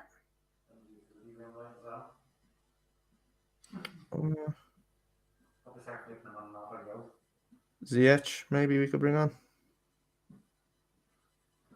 Don't know. Nice cock. Thanks. Nice cock. What are you drinking? Glasses. What are these glasses? But Corona. Oh, it's not Corona in it. It's Whole Garden. But it looks like a bottle with the fucking with the top cut off it. I know, man. It's a full pint glass. That's cool. It has the Corona in the back of it. I'm liking it. Where'd you rob them from? I didn't rob them. Bought them on Amazon. Yeah. Did you? Yeah. I actually know I robbed one glass from a hotel I was staying in London a while ago. Jesus Christ. Oh, did you? Yeah. What was it? The hotel. No, what was the glass? Oh, no, it was a Corona glass. It was like one of those. Oh, okay. Sorry. Okay. Yeah. What was the hotel as well, so I can ring them up and tell them? It was report it.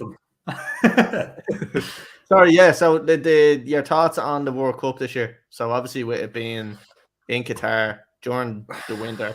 Oh, that's a yellow. It's a yellow.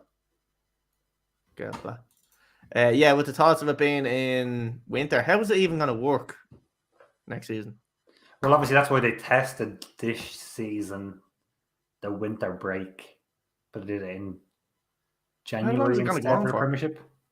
It's going to start on the 18th of November and it's going to run on till Christmas, till the 18th of December. And then the players should be back for the New Year's Eve games. The New Year's Day games. Okay. That might work. And then they will play. Are you going to cram the games in tighter, or are you going to push the season out a little bit? The season starts in the first week of August instead of the second week of August.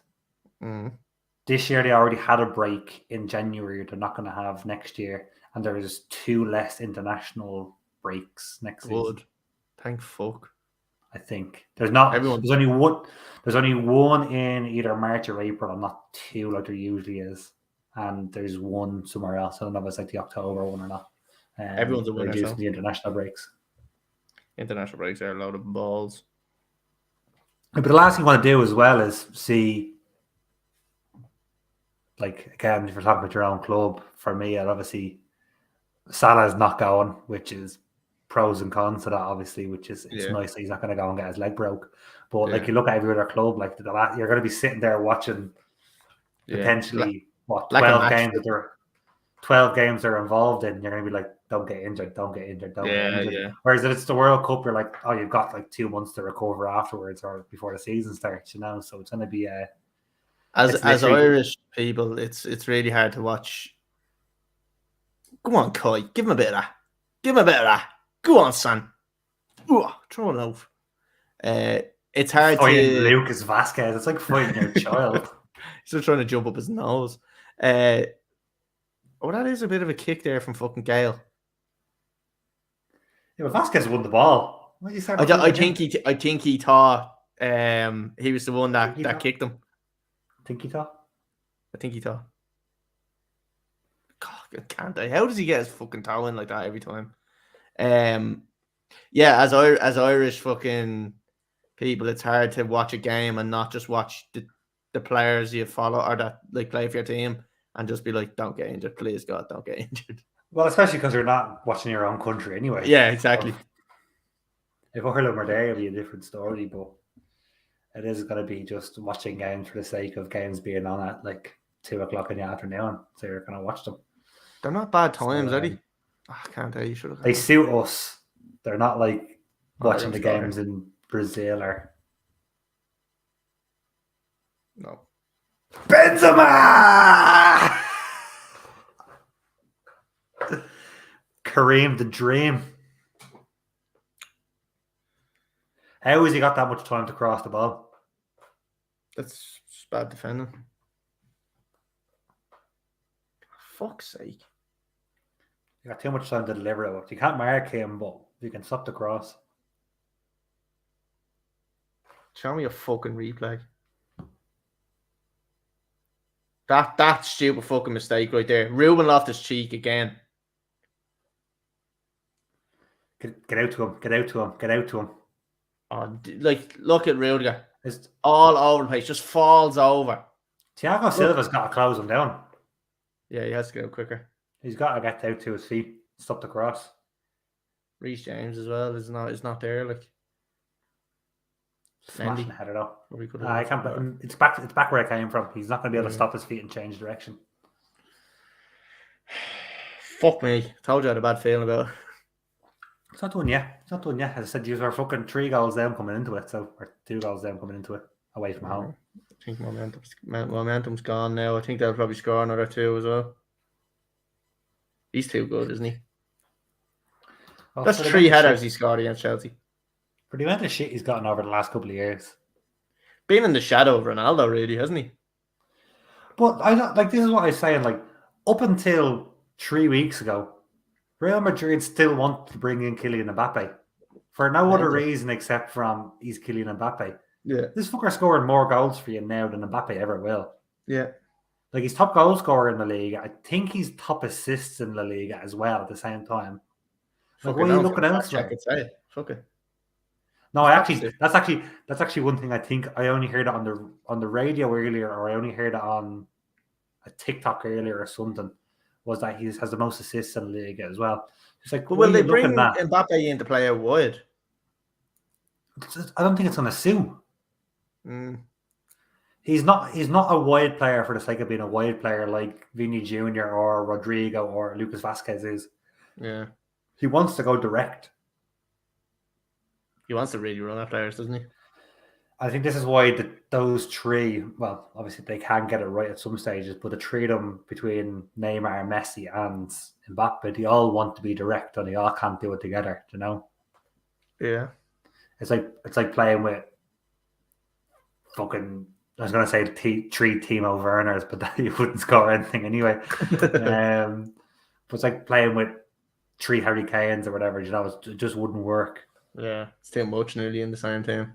Just like fucking, it's like Messi, Neymar, it's like Messi, Neymar, and Mbappe. Like it's not really working, is it? Like I know they're not. I said that. Oh, sorry. That's what I was saying. I was saying the 3 of them don't work because they all want to go direct. Yeah. Sorry. I'm just fucking. Oh, what are you taking? Fucking Kante off. You need to go. Take fucking Loftus-Cheek off. Fucking shy. Fucking taking one of our best players off. Like, fuck. I have to question Tuchel sometimes. Fucking stupid decision. Bring back Frank. But he'd be out of job now in summer as well, so you can bring him back if you want. He'd be available. Both of them will be out of job in summer. This fucking shit. Bring back Rafa again. Here's a goal.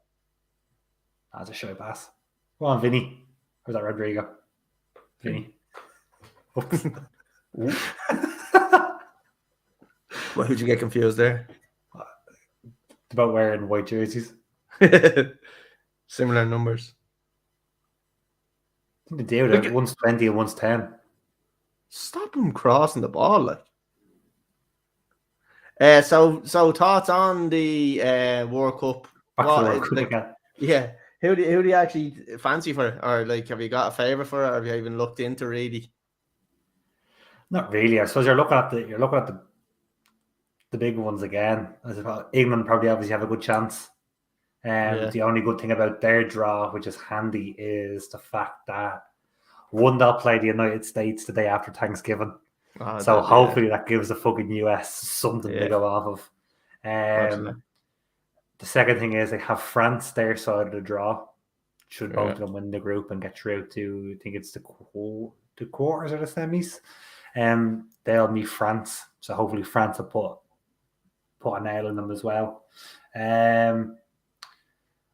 I like to look at the French side. Obviously, they qualified very easily. They've got a lot of covering positions. They've got players coming into form, the likes of Benzema, like Ousmane Dembele, Mbappe. They've got cover in every position, really. Kante. They've obviously got like Ferland Mendy. Obviously, Varane's not in flying form himself, but they just seem to have cover everywhere. Goalkeeper, they've cover twice as well. So if someone does get injured, they're not falling majorly behind. Who are they gone? Lloris, is it? Lloris and Magnan from AC Milan. Yeah.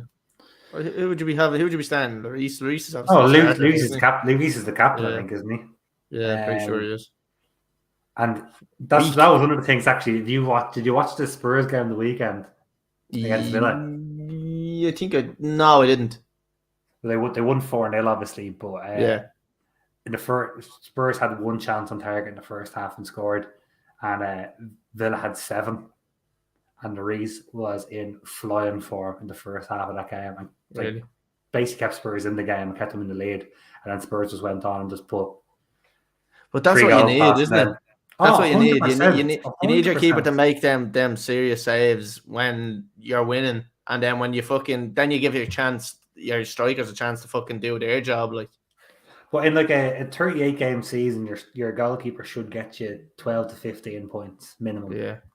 And if your goalkeeper isn't winning you that, well then you need to have a look at your goalkeeper. What the fuck? We keep getting messages. I hate when the phone starts fucking hopping because I don't know whether fucking something's after happening or not. Afraid to even look at it. If anything's gonna happen, it's like the phone hopping is like when the fucking bet goes suspended on Sky Bet. You're waiting for something to pop up. I won a casual 85 quid today actually on the Newport races. Oh, nice. Whatever the fuck that is.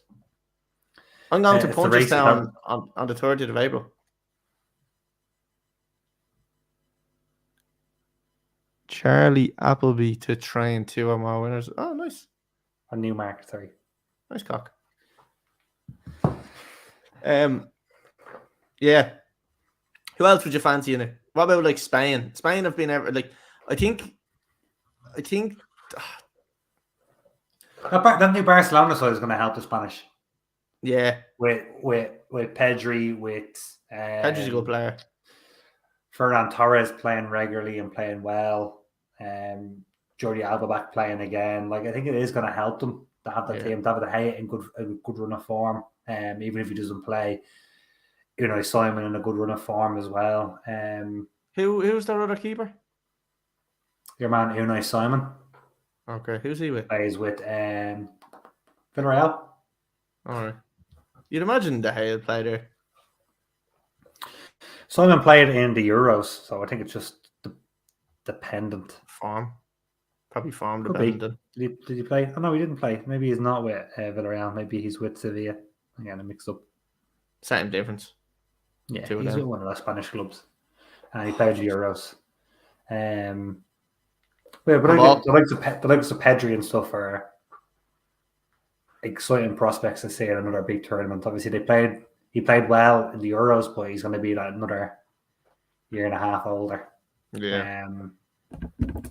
Definitely more experience behind him anyway as well. So it'll be they'll be an exciting team to watch. I just don't think they have enough experience behind them to trouble.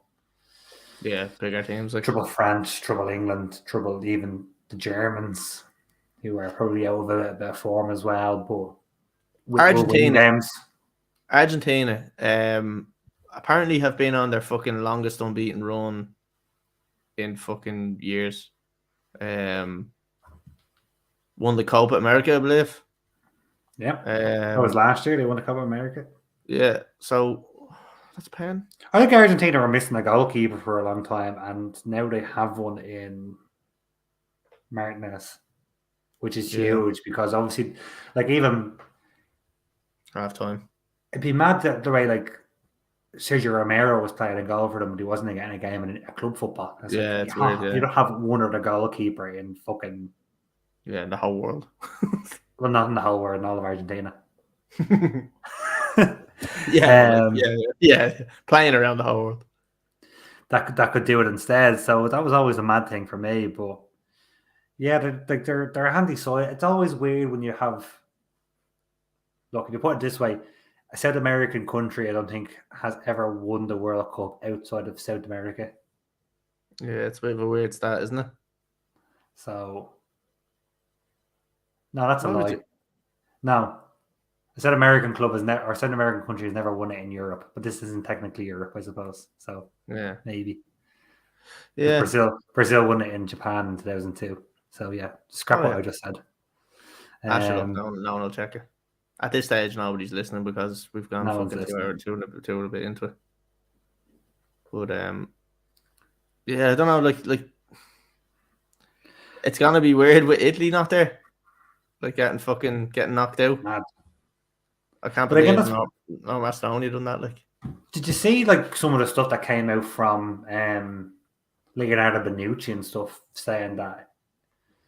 Oh, we only got beaten in one game during the group stages, and now we lose one game in the playoffs, and we get knocked out. It's the fucking shambles and all. It's like, don't lose it then. Cop on, like you're at home to fucking North Macedonia, like get the fucking job done. Like yeah, don't leave it until the 91st minute to get fucking turned over by them. You know, it's crazy when you look at this Real Madrid team and the fact they still have Gareth Bale on the fucking bench and he hasn't been used. I only watched the video earlier. Do you follow the guys Me and My Golf on the YouTubes? I don't think I follow them. Two blokes anyway. They give me tips on how not to shank the ball, but I still shank it anyway. Two of those lads.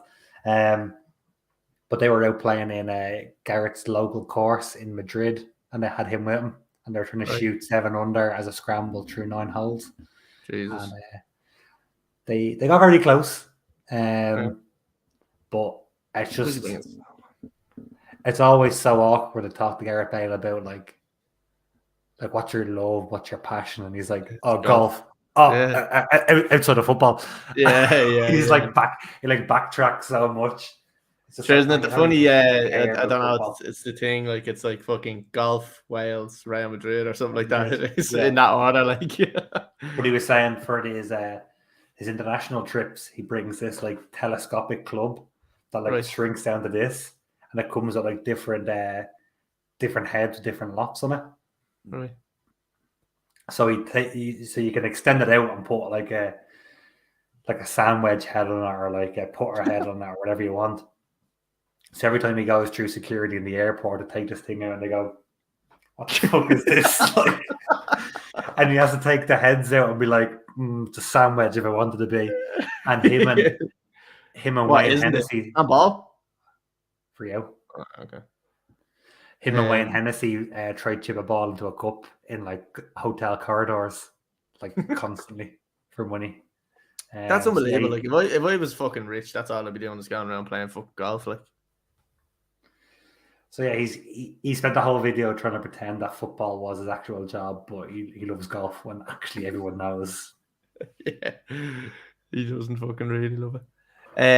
So what's that called? Bob Does Sport.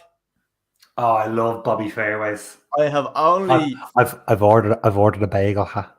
Oh, I have to admit I'm a novice on him. I've literally only fallen onto You've not. I've only fallen onto his channel pretty much today and yesterday. Did you watch the hot dog video? I did see the hot dog one. Yeah, I seen that one, and he got it wrapped in bacon. I seen that one. I don't think I watched it all though. I think I only watched the first 15 minutes of it. Did you see So him I getting need to sick? go back. No. Oh, I need to go back and watch it. I watched all that video, man. I watched it on the plane coming back from Croatia. And I was in stitches.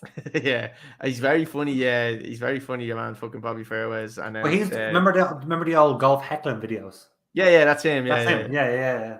He used to. Right. I think his old name was like something dumb golf. What was it called? He used to have an old name, and I think it's still his name on TikTok. Something dumb golfers or something like that, or dumb. Can't remember what it is anyway. But he's doing his doing his challenge with Joey Colcuts, which is a 1st to 5 match play game. All the games are over 9 holes. 1st to 5 gets $5,000, and the other person has to pay for a trip to Pebble Beach. Oh Jesus! I was looking at the subscribers and stuff like that. They've only got 80,000. I think in the next kind of year or two, they'll probably be up 500,000 at least. I'd say.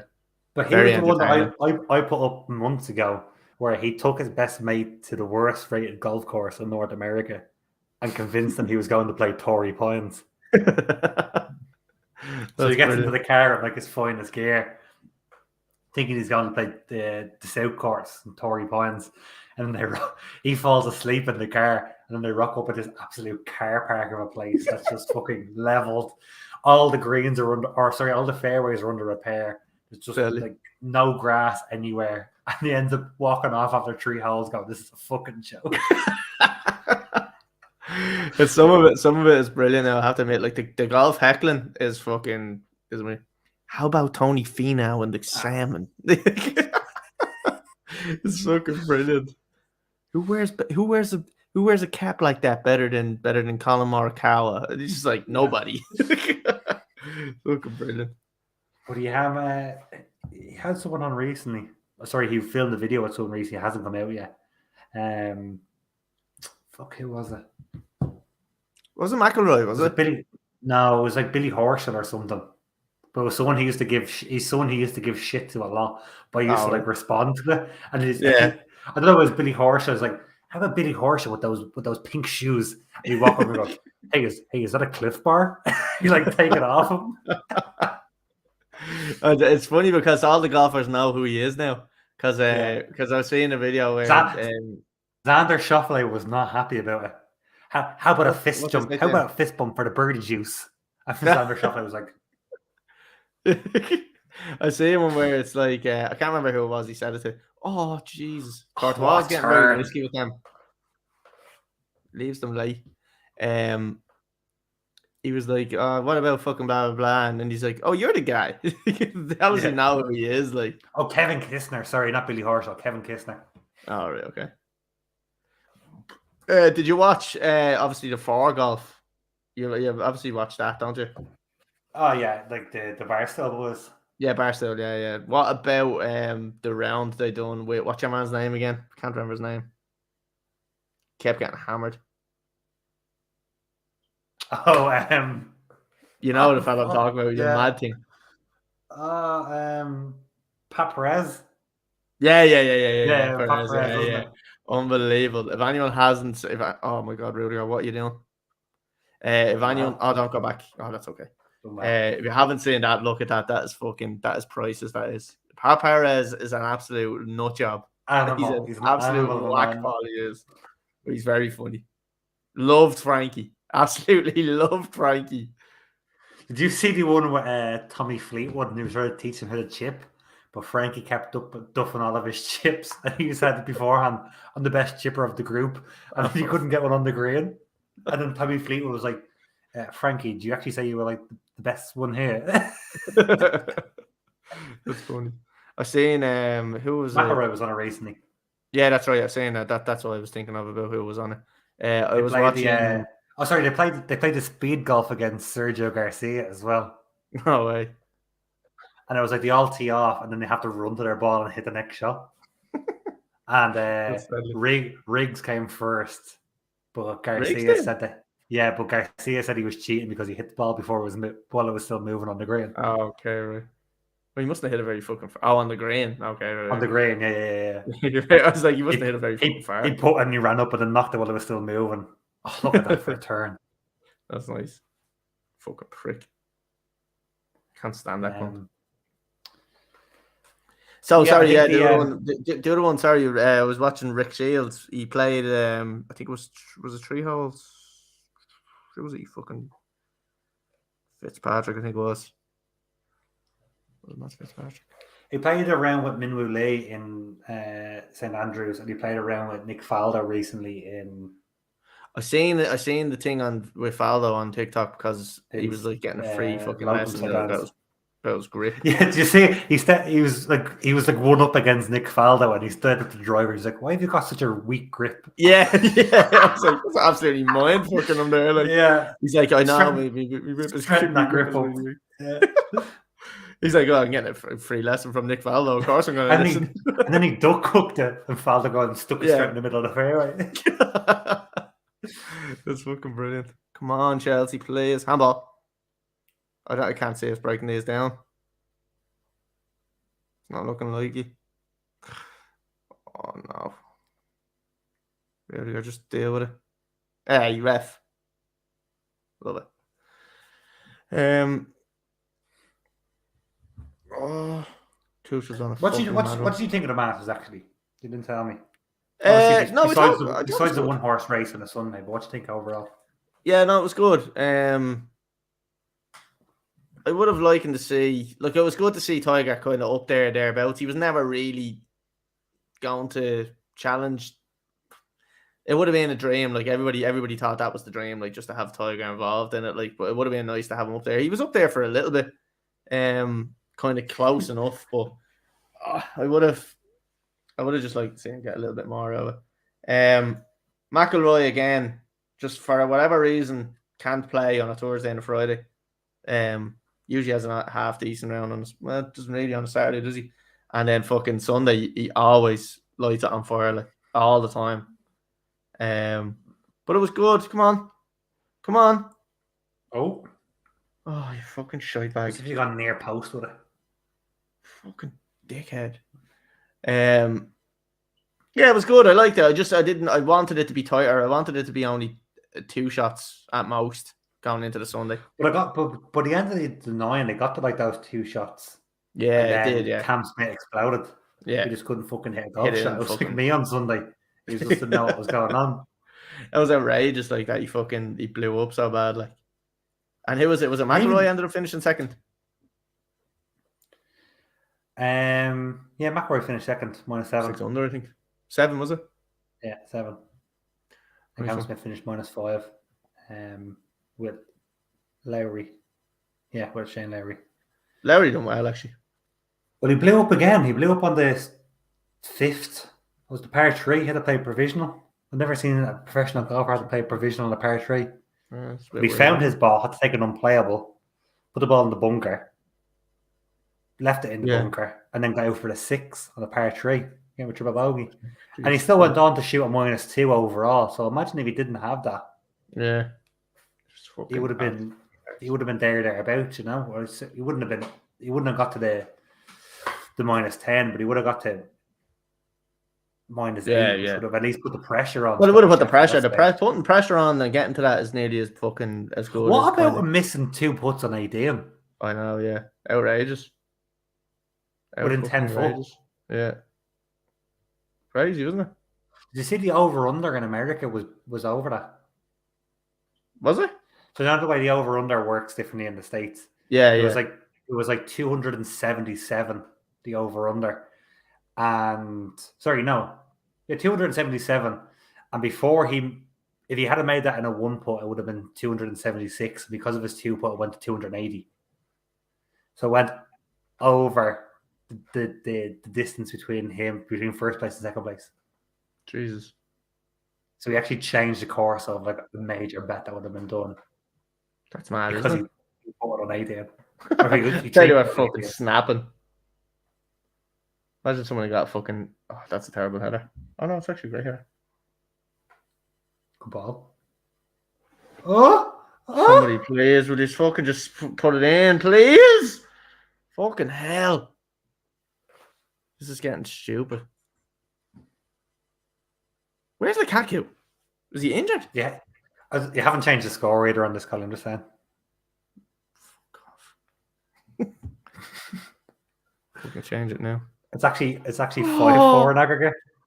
Have you fucking It's still he missed it. It's still 5-4 in aggregate. Okay. Joke. You're quick to change it when fucking Alonso scored, aren't you? Not Alonso. Fucking his goal was disallowed. Who scored? I don't know. I can't remember. Oh, Timo. 3-2 is it? It's 3-2, 5-4. Fucking joke. Fuck. It was always too good to be true, wasn't it? Like, no one gave us a chance and we done well. Fair play to the lads. Is that what gets away with it now when you're winning and all of a sudden you blow up? Is that okay? Yeah, I think so. Are you accepting that? I accept it, yeah. I accept it. Turn into United fans. I accept it. Disgusting. No, but look, we done better than we thought. I thought we were going to go 2 or 3-0 down, to be fair. But why were you 2 or 3-0 down in the first place? At home? 2 world-class moments and a mistake. So why didn't you have any world-class moments? Because we don't have world-class players. N'Golo Kante has world-class tackles. That's about it, though. He's got a big world-class tackle.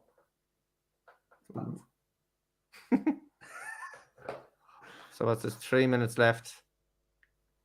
3 minutes. Well, 2. Sorry.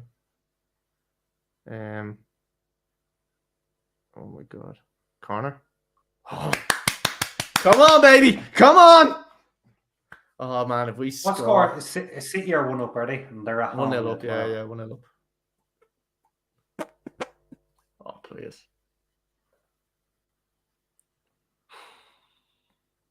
Love Mason Mendy, will you calm down? There's 2 minutes left. There's 2 minutes to go. Where are you off to? Watch him score. Watch him score. Is he? So bad. So fucking bad. It's so fucking bad. Jorginho, is it? Fucking Pulisic. No, it's Jorginho, was it? It's Jorginho. Of everyone to fucking fault and not him. He shinned it. That was the moment. Why are we arguing? Why are we wasting time? Thiago Silva, come on, you're better than that. Benzema Jewish. No, he's Muslim. Ah. Knew there was something weird though. Jesus Christ. There was a whole thing about him. He was doing Ramadan when he played against. Oh, that's right. Yeah. And he ate like 20 minutes before the game for the first time all day, and he still scored a hat-trick. Yeah. What was the point, Mendy? Mendy didn't even jump. Why is he going forward? Fucking stupid. Oh, Benzema did pull up, actually. Were you ahead of me? No, just showed him the replay there when CH took it away that Benzema actually did stop. Fuck me. Better get a minute or 2 added on here.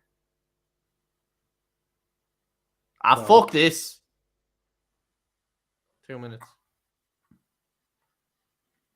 3 minutes. What's going on there? What happened there? See that? Was that 3 or was that 2? He put 3 up and then it came up on the screen 3 or 2. Oh. A bit of after there, is it? What is that? What touch? Why are we so deep? What touch? Go on, get a plan. Great tackle. Nobody there to fucking get it back. Love it. That's Don't free. foul. Don't fucking foul! That's free. Fucking idiot. Be down now for about 4 days. Absolutely fucking stupid foul there. Pulisic is just fucking brain dead, he is. It was 3 minutes, actually. They've changed it there. All right.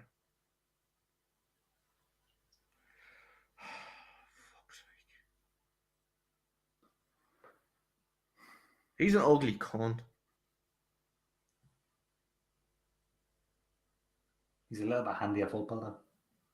Not bad. I'd like him on my 5 side, too. Oh. Wait. Oh my god. Just fucking launch it. Please. Marcus Alonso, this would. Come on. Please. Give us a miracle. Give us a miracle. Miracle in Madrid. I love it. Come on, Saul. You are shy! You are absolutely shy! That is why you should never play for Chelsea again. You are shy. Absolute dope. Fucking idiot.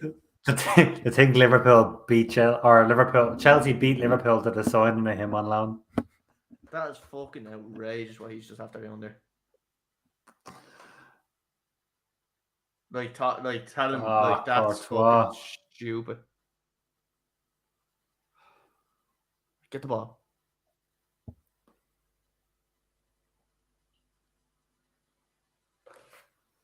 Come on. One more chance. That's thrown it to nobody. Oh. Don't. Hit Don't. Stupid. Oh my god, he's not going to be able to throw it to him. Look. That's good press, in fairness. That's good running. Oh, what are you doing? What are you doing? Oh my god, would you just fucking launch the thing forward, please? Launch the fucking ball forward. Go on, we'll just Go on, play keep around. possession back there. That's fine. What are they doing, man? I think you have 4 seconds left. No. That's a stupid fucking pass and you know it. Fuck off. That's it. Fucking cunt. For our audio listeners, Chelsea are out of the Champions League. Fucking right. Valiant effort, but 64-year-old Marcelo was going into the semi-final. I thought he left. So did I. I thought he was dead. I thought he went to Juventus or something. Or PSG. Pulisic, Dort. Saul, Dort. Ruben Loftus-Cheek, Dort. Fucking Chelsea need to fucking invest. Absolute horseshit. Need a new striker. Get rid of Lukaku. Get rid of Werner. Buy fucking Lewandowski or something. Get a year out. Fucking horseshit. Oh, Conor, I think we'll end the pod there. You'll end your life there with it. Fucking horseshit. For anyone that has listened, I presume you haven't listened all the way up till now on Spotify or watched or whatever. We'll be back next week at the same time. So I'm delighted, everyone. Bye. Go fuck yourselves. Right, go on. We'll see everyone next week.